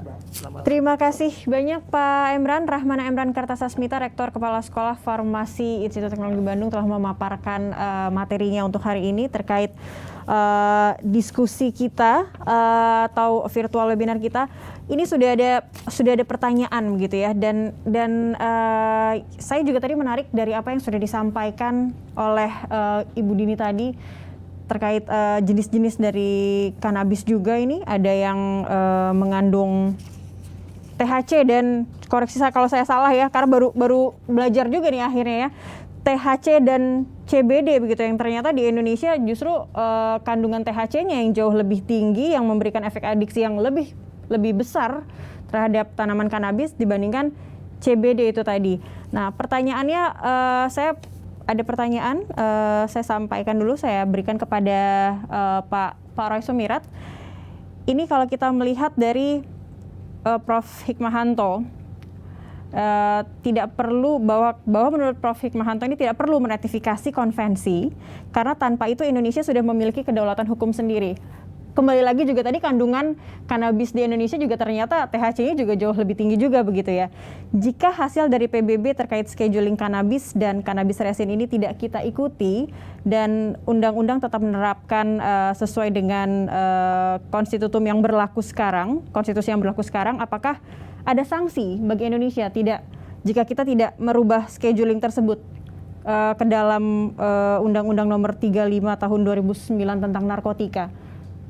Kepada Pak Roy, seperti apa Pak Anda melihatnya? Indonesia akan terkena sanksi tidak jika tidak mengikuti hal itu? Baik, terima kasih pertanyaannya dari Bapak atau Ibu Dea Rinova, saya lihat. Iya. Betul, menarik ini kalau terkait masalah ratifikasi sebuah konvensi, traktat atau apapun lah yang sifatnya sebagai hukum internasional dikaitkan dengan hukum nasional. Sebenarnya yang generik dulu deh. Kita kan sebagai bagian dari masyarakat internasional dari masa ke masa itu mempelajari konvensi atau traktat apa di bidang apa, mengenai apa yang sekiranya bisa kita ikuti dan kita berlakukan tidak hanya sebagai norma internasional tapi kita menjadikannya sebagai norma nasional melalui proses yang namanya ratifikasi. Artinya kita mengakui bahwa ada norma-norma internasional yang kita sama-sama apply, kita sama-sama percaya dan kita ingin tanamkan itu sebagai bagian dari hukum nasional. Makanya kita lakukan ratifikasi. Nah, ya dan itu adalah sebagai sebuah bentuk logical konsekuensi logis sebagai kita bagian dari masyarakat internasional. Itu dialog. Mana traktat yang kita ikuti, kita ratifikasi dijadikan national law atau tidak, itu kan juga tergantung situasi dan kondisi masyarakat Indonesia pada saat tertentu. Jadi saya punya banyak contoh, paling gampang mungkin yang beberapa traktat terkait perlucutan senjata misalnya, yang tadi yang suka dibilang tentang nubika, nuklir, biologi, kimia. Kita sudah ratifikasi semua traktat itu, dan meskipun kita tidak pernah punya senjata pemusnah massal, senjata nuklir, senjata biologi, senjata kimia, tapi proses ratifikasinya kadang-kadang memerlukan 10, 20 tahun, 30 tahun. Artinya ada diskursus, ada dinamika di dalam negeri yang menentukan kita ingin ikut norma internasional apa tidak. Terkait konvensi, 3 konvensi yang terkait drugs dan narkotik ini, 61, 71, dan 88, faktanya kita sudah meratifikasi. Yeah. Sudah. Artinya kita akan mengakui bahwa konvensi itu ada dan sudah dijadikan ketentuan nasional. Hanya untuk masalah perubahan scheduling, pasal 39 konvensi 61 jelas. Dia tidak mempermasalahkan kalau ada negara yang masih akan memberlakukan ketentuan lebih keras dari apa yang ditentukan oleh konvensi guna memberi perlindungan terhadap kesehatan dan kesejahteraan masyarakat umum. Itu kira-kira lebih terjemahan bebasnya dari pasal 39 konvensi 61. Jadi artinya tidak akan ada hukuman karena konvensinya sendiri memperbolehkan untuk negara mengambil kebijakan yang lebih keras dari apa yang ditentukan oleh konvensi, termasuk semua dokumen turunannya, scheduling yang bisa berganti-ganti apa segala macam. Mungkin itu sementara. Baik. Dan karena ini juga artinya bisa tidak diartikan bahwa setiap negara ini juga punya hak untuk melindungi warga negaranya dari dampak adiksi dari kanabis ini sendiri, karena Indonesia tidak meratifikasi, punya alasan-alasan substansial juga begitu Pak Roy. Anda melihatnya seperti apa? Betul bahwa demi perlindungan masyarakat umum kita boleh melakukan itu dan untungnya Konvensi 61 jarang-jarang nih dia punya pasal yang ngasih agak keluasaan longgar ya. untuk negara seperti ini. Di konvensi lain tidak. Di konvensi lain kadang-kadang take it or leave it. Kalau keberatan ya yuk nggak usah ratifikasi. Tapi Konvensi 61 tidak seperti itu. Oke, baik, itu yang perlu kita ketahui. Indonesia masih tetap pada prinsipnya, artinya ya, kita lihat nanti seperti apa ikhtiarnya nanti ke depan. Oke, kita ada pertanyaan berikutnya. Ini saya informasikan sudah berpartisipasi juga ada 279 partisipan dan ada beberapa pertanyaan yang disampaikan. Pertanyaan berikutnya kita terkait hal medis ya begitu ya mungkin ya. Ini ada yang menanyakan sejumlah peserta, apakah Indonesia telah melakukan studi manfaat ganja untuk medis? Kembali lagi kalau dari saya pribadi, karena itu tadi ternyata Indonesia punya kandungan THC yang jauh lebih tinggi dibandingkan kanabis yang ada di negara lain. Pertanyaan ini bisa saya akan tujukan kepada Pak Jatmiko, kepada dari Bu Dini juga nanti akan mungkin Pak Emran juga bisa menjawabnya. Saya persilahkan terlebih dahulu kepada Pak Jatmiko, silakan Pak. Baik, Ya. mohon maaf pertanyaannya kurang jelas tadi. Baik, saya ulang kembali. Ini apakah Indonesia sudah melakukan studi manfaat ganja secara medis? Mungkin karena kerjasama terhadap kepada BNN juga sudah dilakukan. Jadi seperti apa BNN melihatnya begitu, Pak? Baik, terima kasih. Kalau masalah studi mengenai ganja dengan berbagai aspeknya, kami punya yang namanya Pusdatin, Pusdat Informasi Satker khusus di BNN yang melakukan itu. Jadi jurnal ilmiah, kemudian jadi siapapun juga silakan kalau memang membutuhkan bisa kontak ke BNN khususnya ke Pusdatin mengenai apa saja atau sumber-sumbernya silakan begitu aja Mbak Cakri. Oke, dan artinya juga membuka kerjasama juga terkait studi soal manfaat ataupun seperti apa tingkatan dari kadar dari ganja begitu ya, akan terus diupdate demi ilmu pengetahuan dan juga untuk keperluan dari Badan Narkotika Nasional juga begitu ya Pak? Betul, sangat terbuka sekali. Bahkan kita setiap tahun atau bahkan setiap tahun itu kita membuka sekali kerjasama dengan tidak hanya di luar negeri tapi untuk luar negeri di semua lapisan juga pada para NGO para satker pemerintah kita kerjasama sangat terbuka. Ya. Oke, baik. Mungkin Bu Dini bisa menambahkan Bu, seperti apa lebih detail lagi. Pernahkah Indonesia sejauh ini dari sejak hasil konvensi di 61 ada 61 ada di 71 dan 81 begitu ya hingga terakhir ini seperti apa studi dari manfaat ganja untuk medis yang sudah dilakukan? Ya, terima kasih Mbak Cakri. Kita memang studi-studinya masih awal berproses Mbak Cakri, bahkan juga untuk memperkuatnya memang harus ada kalau tadi kan sudah jadi baru keputusan Menteri Kesehatan tahun 2016. Sebetulnya menurut amanat undang-undang apabila memang mau dilakukan suatu penelitian itu memang harus terbit suatu peraturan Menteri Kesehatan yang mengatur untuk kepentingan hanya penelitian. Nah ini memang kami sedang merumuskan dan sedang juga maksudnya berkoordinasi tentunya dengan BNN, dengan Polri, dengan para akademisi ya terkait dengan nantinya draft daripada peraturan Menteri Kesehatan ini. Nanti memang akan mengatur penelitiannya. Nah saat ini memang penelitiannya baru awal Mbak Cakri, sehingga kami juga belum bisa mendeklarasikan penelitian tersebut. Tapi apabila nanti penelitiannya sudah ada hasilnya, tentunya kami akan publikasikan. Seperti itu Mbak Cakri. Oke. Terima kasih. Tapi untuk biasanya untuk studi terkait ya kaitannya dengan mungkin bahan-bahan yang terkandung dalam narkotika atau tanaman-tanaman seperti salah satunya yang kita bahas ini adalah kanabis, ini harus berdasarkan dalam artian bahasa gampangnya berdasarkan request karena harus ada penelitian medis terkait hal itu, atau sebenarnya bebas sebenarnya bisa dilakukan oleh mungkin dari rekan-rekan dari Direktorat Produksi dan Distribusi Kefarmasian Kemenkes begitu, Bu Didi, ini tujuannya memang untuk ilmu pengetahuan mungkin misalnya. Apakah harus dilakukan seperti apa? Benar.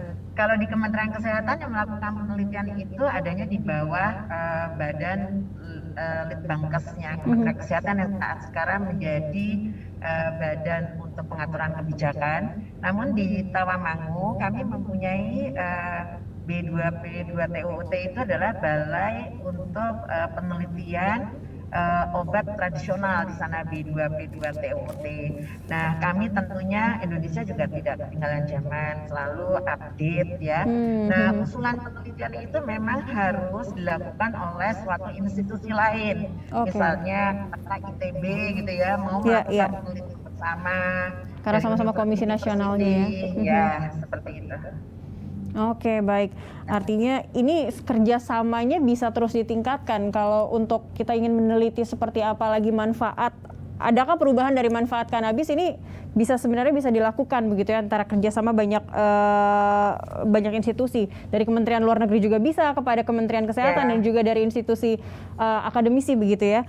Baik, pertanyaan yang sama saya tujukan juga kepada Pak Emran. Pak, seperti apa pandangannya kalau dari sisi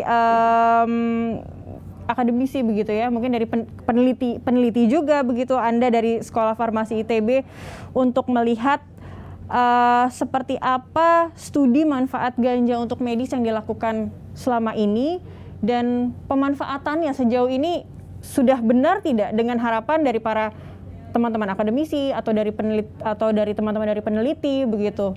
Seperti apa Pak Emran? Baik, terima kasih Pak Cakri.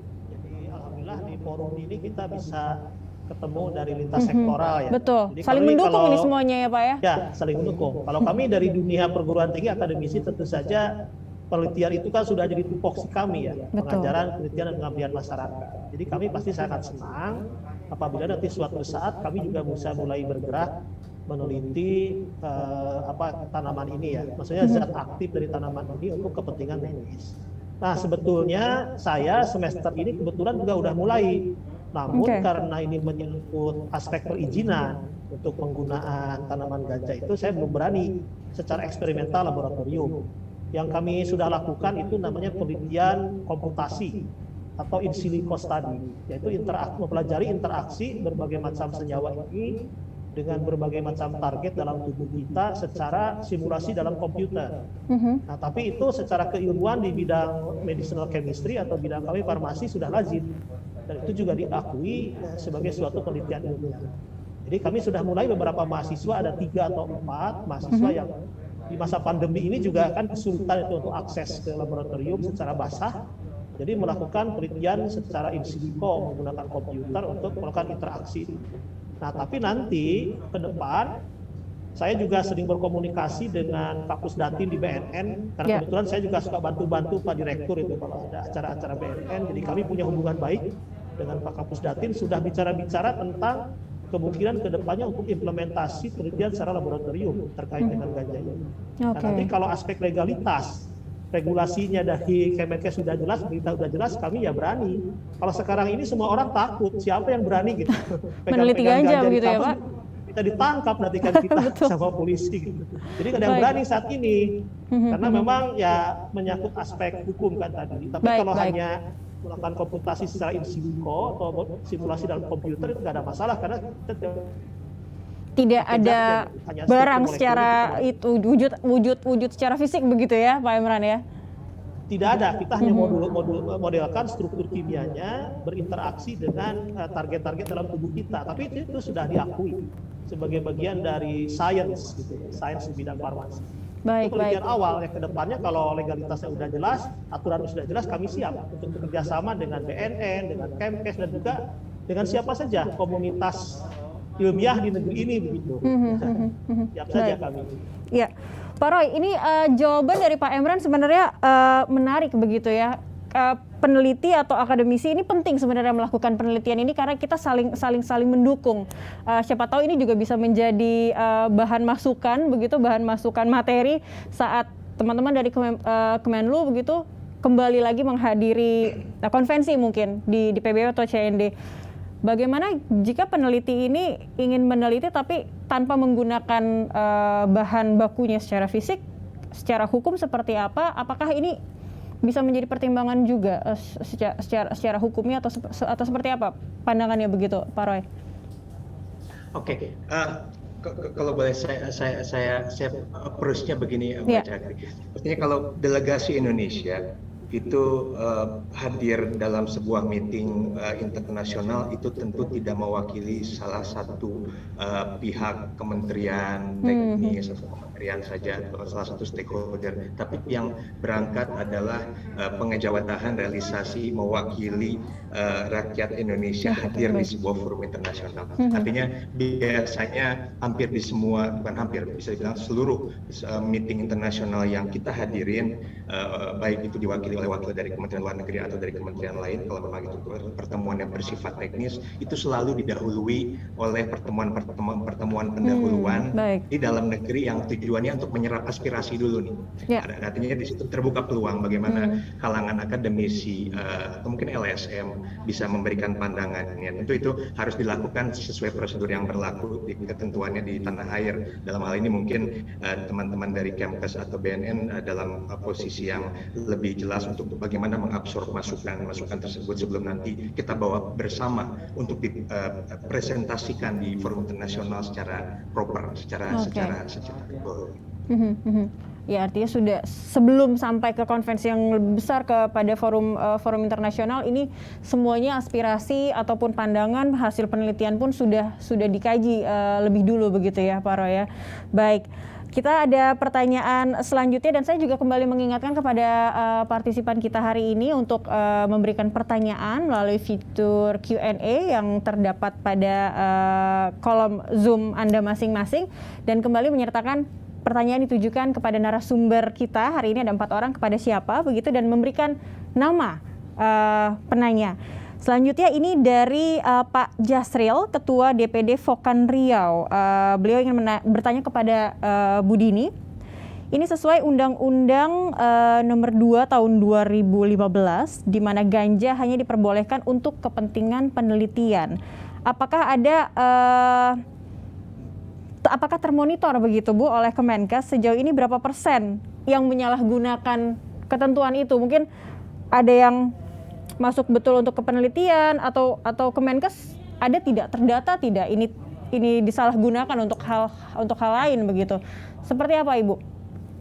Jadi Mbak Cakri, peraturan Menteri Kesehatannya itu belum lahir. Jadi ini sedang diproses sehingga di dalam Undang-Undang Narkotika pasal 13 itu disebutkan bahwa yang berhak mengatur tentang suatu penelitian itu adalah memang dalam hal ini Menteri Kesehatan. Oh, baik. Artinya tadi seperti katanya Pak Emran kalau Permenkesnya belum lahir, berarti penelitiannya itu tidak sah, karena kan belum diatur. Nah sekarang peraturan Menteri Kesehatan itu sedang digodok, Mbak Cakri. Insya Allah mungkin bisa terbit, karena tentu saja di dalam melahirkan Permenkes ini kita tidak sendirian ya, tentu saja harus berkolaborasi, bersinergi dengan BNN, dengan Polri, kemudian dengan para peneliti, akademisi ya, tentang untuk Permenkes yang akan lahir ini. Nah, ini draftnya sudah harmonisasi, nanti akan sekitar paling cepat karena kan harmonisasi itu harus antara KL ya. Paling cepat butuh waktu panjang. Ya, butuh waktu. Jadi memang belum pernah ada penelitian ganja karena memang peraturan Menteri Kesehatannya belum pernah Memang diatur. belum. Ya. Baik. Ya, belum pernah diatur. Baik, semoga itu bisa menjawab tadi pertanyaan Pak Jasril. Tapi jika begitu peraturan itu keluar, kita harapkan sesegera mungkin begitu, karena bisa memberikan kesempatan membuka ruang untuk ilmu pengetahuan juga begitu ya Bu, bagi para peneliti dan akademisi. Jika kesempatan untuk meneliti ganja ini terbuka begitu, siapa sebenarnya yang akan berwenang untuk memonitoring dan pergerakan dari penelitian ini seperti apa? Siapa yang akan berwenang untuk melakukan itu? Ini mohon maaf Mbak Jakri, karena draft Permenkesnya belum lahir, kami nggak boleh bisa ya, nanti secepatnya akan lahir dan nanti di situ bisa terlihat siapa yang mengawasi, siapa yang mengatur, dan siapa yang mengusulkan, semuanya ada di dalam Permenkes tersebut. Tapi mohon izin, karena secara hukum kami tidak boleh membicarakan hal yang belum lahir, yang belum disetujui, nanti takutnya berubah. Ya, terima kasih Mbak Jakri. Baik, ya, semoga ini juga menjawab pertanyaan tadi ya dari Pak Jasril. Dan berikutnya saya masih ke Bu Dini. Kalau untuk penelitian tadi terhadap kadar THC ganja Indonesia, Bu, risetnya setidaknya ya, risetnya untuk hal itu sudah dilakukan dan seperti apa, Bu? Ya, memang tadi kembali lagi bahwa Kementerian Kesehatan kan memang mempunyai Balitbangkes ya. Nah itu sudah memang, dan beberapa perguruan tinggi, walaupun tidak secara fisik zatnya, namun kami dari Kementerian Kesehatan itu sudah mengetahui dan ada publikasi bahwa memang kandungan ganja yang di Indonesia itu memang THC-nya lebih tinggi daripada CBD-nya, sehingga memiliki tingkat ketergantungan yang sangat tinggi, sehingga memang ini menjadikan kehati-hatian buat pemerintah Indonesia. Oleh karena itu ganja ini kan tetap di golongan 1, dan pun nanti apabila ada suatu penelitian perkembangan zaman ya, mungkin tidak seluruh ganjanya tetap di golongan 1, tetapi hanya mungkin sintetiknya atau bagaimana itu tentunya harus didasari oleh penelitian yang kuat itu.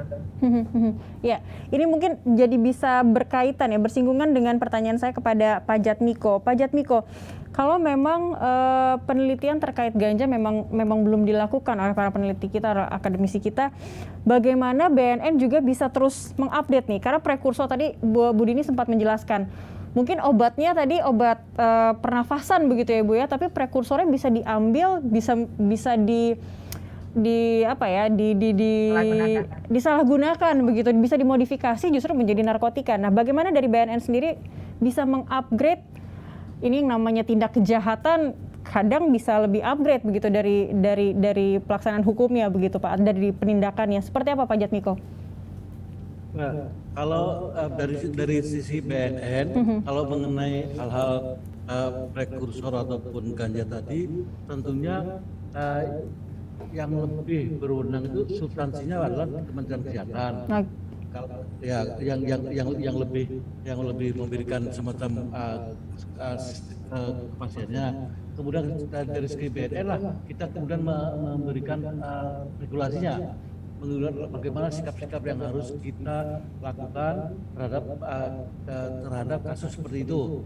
Demikian juga kalau ada kesempatan kejahatan tertentu, kemudian akan kita lihat dulu apakah itu substansinya bagaimana, karena kita tidak berwenang untuk untuk memastikan. Kita akan koordinasi dulu dengan satker terkait yang expert ataupun lebih spesialisasi kepada memahami tentang substansinya. Terutama kami yang sering kami lakukan adalah dengan tentu saja dengan Kementerian Kesehatan dan dengan yang akademis dengan seperti Pak Herman, farmasi, kemudian juga kalangan akademis lainnya. Demikian Ibu. Oke, baik Pak Jatmiko. Ini ada pertanyaan lagi, tapi tidak menyertakan nama ya. Ini pertanyaannya bisa saya tujukan ke Pak Herman. Obat ganja yang beredar di dunia, apakah ini semua berasal dari cannabidiol murni begitu Pak? Atau sudah ada dari cannabidiol tanaman ganjanya langsung? Karena kalau kita tahu cannabidiol murni ini kalau tidak salah tadi sintetik begitu ya Pak ya? Ini seperti apa Pak?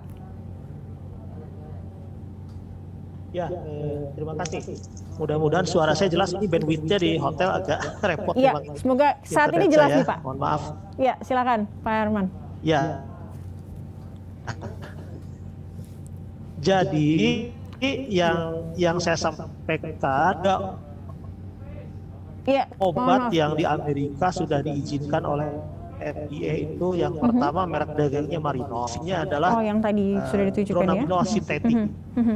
Dronabinol sintetik. Jadi itu mungkin dibuat sintetik sengaja supaya dia didapat dalam keadaan murni, tidak tercampur dengan senyawa-senyawa lain yang mungkin terdapat dalam ganja, untuk menghindari efek-efek samping yang lebih berat. Kemudian yang kedua itu merek dagang Sesamen, isinya nabilon.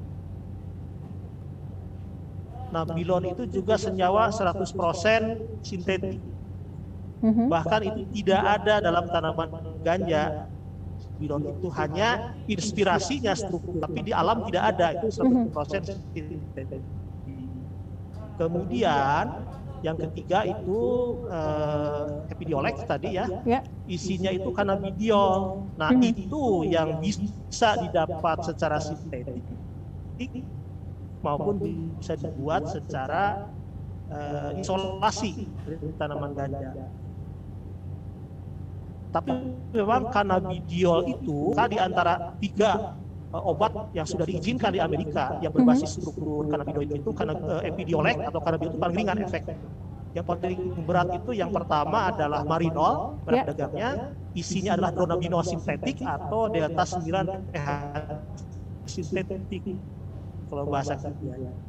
Kemudian 100% sintetik, senyawanya tidak ada dalam tanaman ganja, hanya mengambil inspirasi struktur gitu, istilahnya dalam farmasi gitu Pak.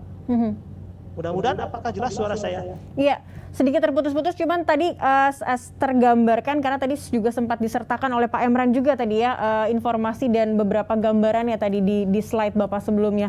Baik, terima kasih Pak Emran. Selanjutnya ada pertanyaan lagi yang bisa saya sampaikan. Ini pertanyaannya ditujukan kepada Ibu Agusdini. Dan juga ke Pak Jatmiko dari BNN mengenai isu bahwa menghisap ganja atau kanabis ini bisa mencegah virus COVID-19. Ini kita agak update sedikit begitu ya. Bisa mencegah virus COVID-19 di masa pandemi. Wah, ini bagaimana ini?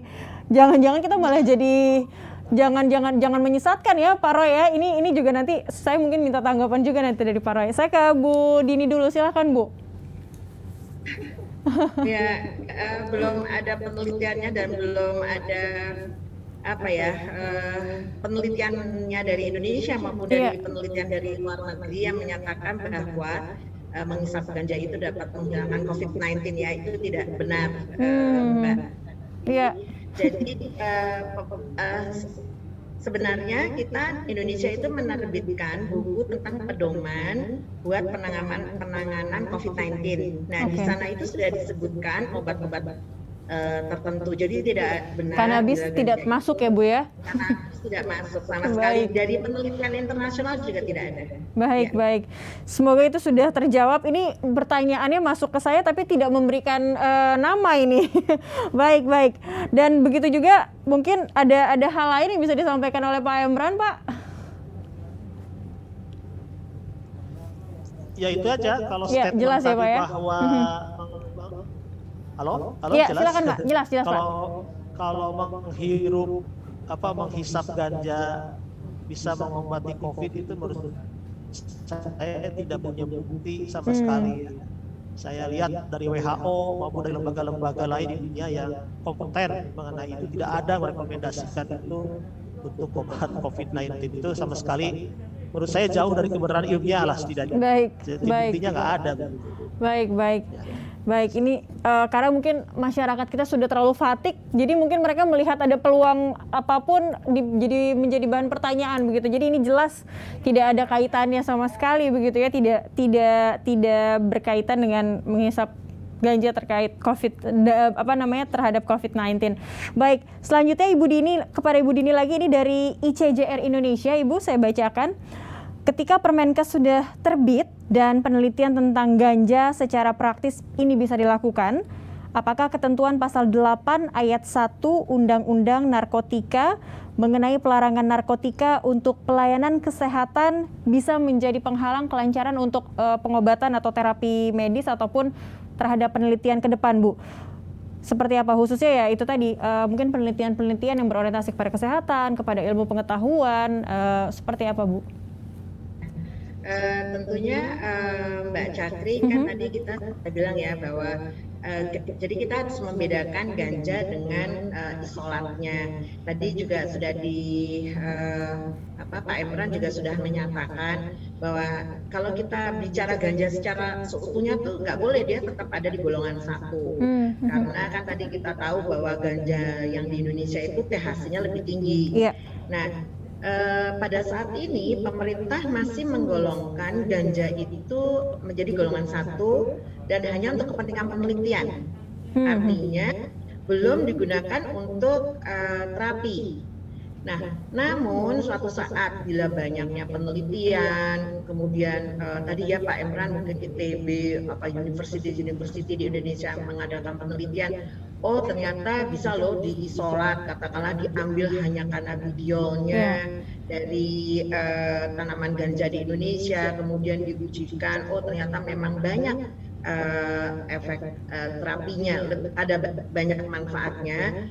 Kemungkinan nanti yang akan diturunkan menjadi golongan 2 itu mungkin hanya cannabidiolnya saja, tapi ganjanya tetap di golongan 1. Artinya masyarakat itu tidak boleh menanam ganja sembarangan, ya tetap ditangkap kan tetap golongan 1. Namun hanya cannabidiolnya yang diambil menjadi golongan 2. Seperti itu. Jadi tidak menggugurkan, belum tentu menggugurkan ganja itu terus kemudian semuanya dipindah menjadi golongan 2, tidak. Kan ganjanya secara keseluruhan masih golongan 1. Kalaupun yang hanya menyembuhkan kan hanya cannabidiolnya. Jadi hanya cannabidiolnya saja yang kemungkinan nanti kalau sudah ada uji coba penelitian. Riset Indonesia mendukung, ya cannabidiolnya yang diturunkan menjadi golongan 2. Seperti ini. Oke, baik. Karena tadi mungkin pengertiannya adalah jika kita berbicara kanabis, ini hampir secara keseluruhan begitu dari kanabis ini ya memang tetap masuk kepada golongan 1 begitu. Iya, tadi seperti Pak Roy Sumirat sudah mengatakan bahwa tadi yang perbandingan beda tipis 2 negara itu kan hanya kanabis resinnya loh, bukan seluruh ganjanya. Yang lain-lainnya tetap ditolak kok. Yang turunan-turunan lainnya itu tidak diadop, tidak dipindah dari schedule 4. Jadi tetap seperti itu. Oke, baik. Dan ini kalau nanti Bu, ganja kita berandai ganja dilegalkan seperti negara Belanda,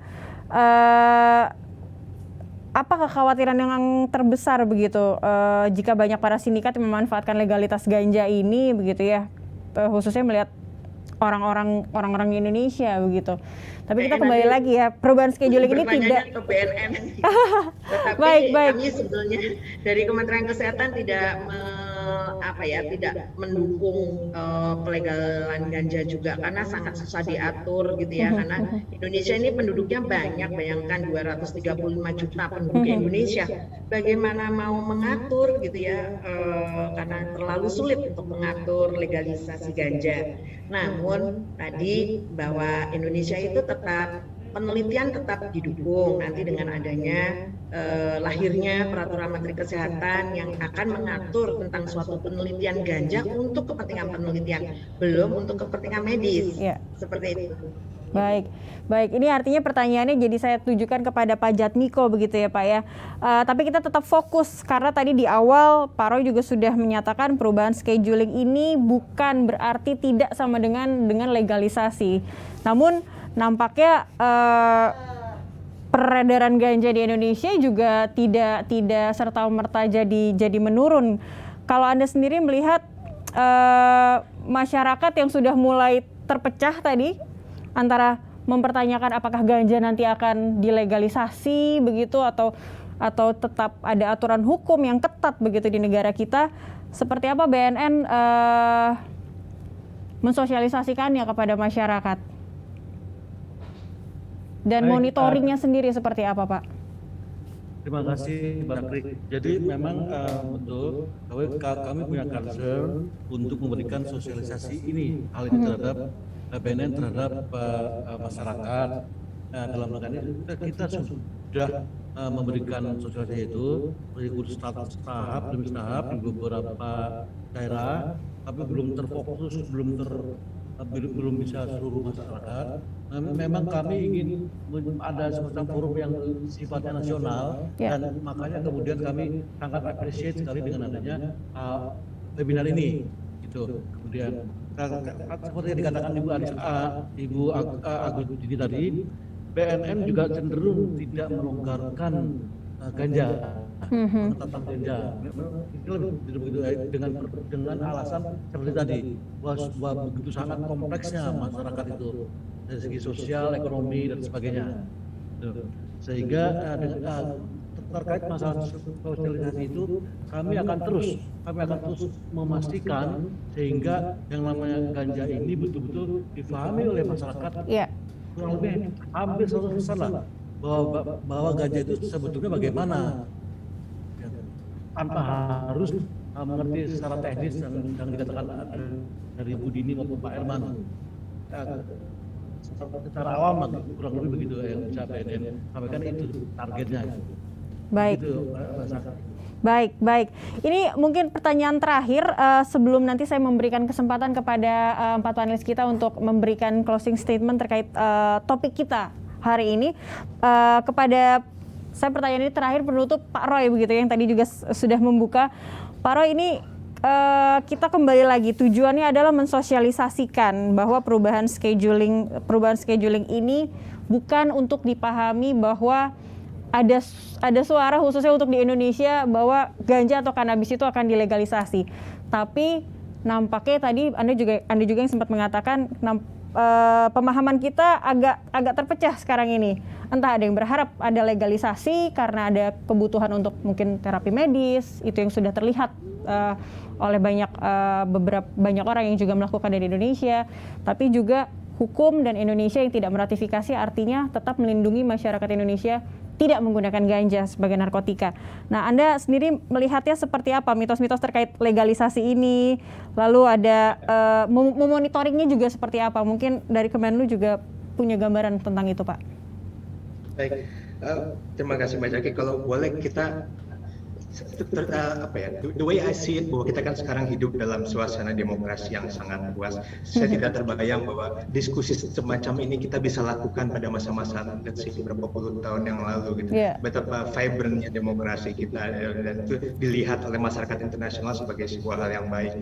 Tapi tentu demokrasi itu juga harus didasarkan pada norma-norma tertentu. Dalam hal ini science-based decision, dan juga dikaitkan dengan existing norma yang ada di masing-masing society, itu perlu menjadi perhatian.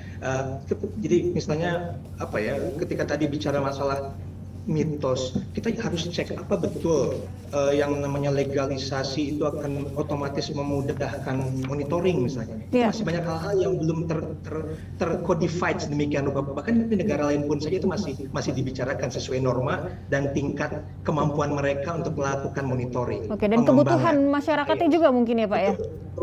Terutama itu, karena norma-normanya berbeda.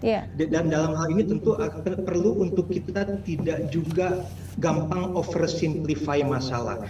Saya lihat di beberapa penanya tadi juga mengangkat masalah ada legalisasi atau untuk masalah rekreasional di beberapa negara. Itu juga kan tidak berlaku umum. Itu di negara tertentu saja kadang-kadang hanya berlaku parsial di negara bagian tertentu.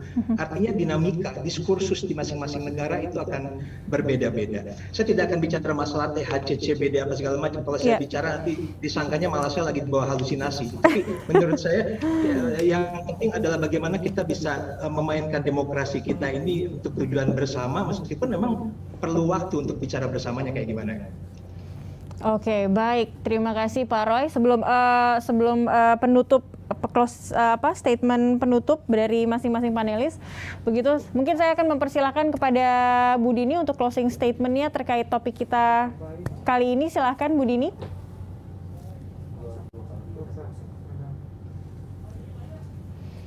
Ya, audionya mungkin ya. Terima kasih. Baik. Ya, terima kasih Pak Jakri, Bapak Ibu panelis, ada Pak Roy Sumirat, Pak Rahmana Emran, dan Pak Jatmiko, dan Bapak Ibu sekalian. Tentunya dalam hal ini pemerintah Indonesia tentunya lebih tahu akan manfaat dan mudaratnya ganja itu terhadap rakyat Indonesia. Artinya kami tetap menempatkan nanti tentunya bersama tim Komite Nasional NPF pada saat ini tetap menempatkan ganja itu pada golongan 1, artinya hanya untuk kepentingan penelitian. Namun karena untuk kepentingan penelitian itu pemerintah saat ini sedang merumuskan suatu peraturan Menteri Kesehatan untuk melegalkan penelitian, bukan melegalkan ganjanya ya, melegalkan penelitian untuk kepentingan riset buat rakyat Indonesia tentang ganja tersebut. Itu saja, sehingga masyarakat tidak perlu meributkan kok Belanda atau di luar negeri melegalkan itu tidak benar. Maksudnya gini, yang tidak benar itu adalah konvensinya itu tidak benar juga melegalkan, karena dia hanya memindahkan scheduling yang cannabis resin yang mengandung CBD saja, yang lainnya tetap ditolak. Baik, itu semoga bisa jelas begitu ya dari sosialisasi kita hari ini. Terima kasih Bu Agustini, dan selanjutnya saya beri kesempatan kepada Pak Emran dari sisi mungkin medis dan juga teman-teman akademisi dan peneliti. Seperti apa Pak? Silahkan untuk closing statement ya. Ya, baik, terima kasih Zakri. Jadi closing statement saya bahwa perubahan scheduling, yaitu deleting kanabis dan kanabis resin dari schedule 4 itu sama sekali bukan melegalkan ganja untuk keperluan medis. Ya. Jadi yang sudah terjadi saat ini di Amerika itu memang ada beberapa obat yang diambil inspirasinya dari struktur kanabinoid ya, tapi itu berupa senyawa murni. Jadi bukan ganja dan bukan resin, bukan kanabis resin, bukan marijuana dan hasis, tetapi senyawa murni. Ya. Bahkan dibuat sintetik, tidak diambil dari tanaman ganja, itu dikembangkan jadi obat. Dan itu juga berproses panjang di Amerika, tidak serta-merta kemudian jadi gitu. Itu udah melewati uji klinis. Nah, namun demikian untuk konteks Indonesia itu cocok untuk di Indonesia. Yeah. Kalaupun ada misalnya upaya untuk itu harus melewati tahapan-tahapan yang berlaku perizinan di Indonesia, tidak akan yang berlapis. Ya, yang berlapis-lapis, karena itu kan kita harus melihat risk benefit analisisnya gitu untuk kepentingan Indonesia. Itu aja sama sekali dari saya. Terima kasih Mbak. Baik, terima kasih Pak Emran. Sekali lagi sudah menegaskan bahwa ini bukan legalisasi, hanya memindahkan dari schedule 4 ke schedule 1, di mana ini artinya tetap masih ada pengawasan ketat, pengawasan internasional ketat begitu ya terkait penggunaannya. Ya, kepada Pak Jatmiko juga saya persilakan untuk memberikan closing statement dari BNN Pak, seperti apa, karena kita juga ingin penegakan hukumnya, monitoring peredaran seperti apa, dan juga mungkin dari sisi BNN juga sosialisasi dan edukasi juga terhadap masyarakat kita. Silakan Pak Jatmiko. Baik, terima kasih. Saya ingin menggarisbawahi saja bahwa pastikan apakah Anda memahami ganja. Kita perlu berdiskusi bareng, duduk bareng, sharing pendapat, sharing pendapat. Ya. Kemudian BNN terbuka menampung semua permasalahan terkait narkoba, dan terakhir ingin kami sampaikan mudah-mudahan Indonesia menuju pada Indonesia bersinar, bersih narkoba, dan tetap melaksanakan war on drugs. Terima kasih. War on drugs. Baik, terima kasih Pak Jatmiko. Dan terakhir kepada Pak Roy Sumirat, saya persilakan Pak untuk menutup dari diskusi kita hari ini. Terima kasih Mbak Jagri. Semoga saya masih ada hal yang bisa saya sampaikan yang bisa jadi value added dari pertemuan.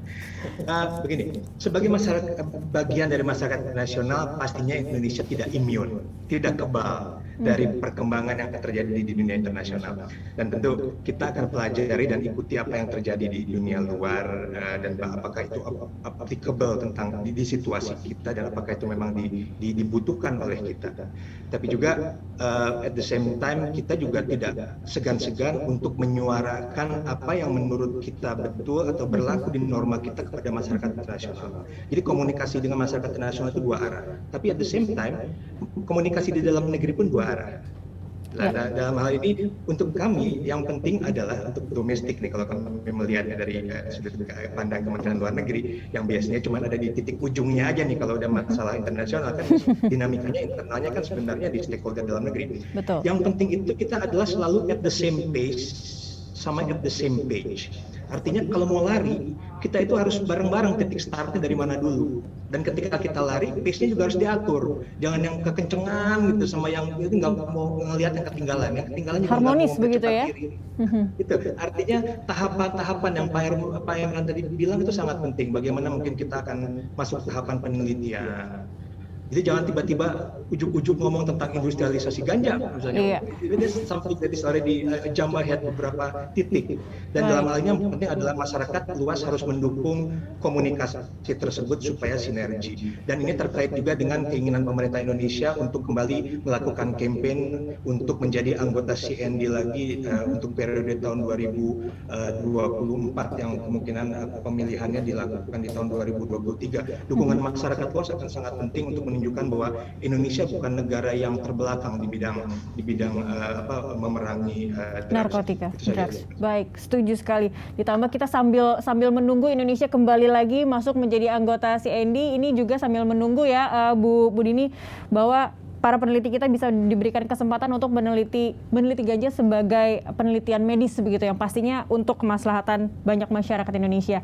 Baik, terima kasih untuk ke seluruh panelis saya hari ini sudah memberikan materi dan pemaparannya yang luar biasa.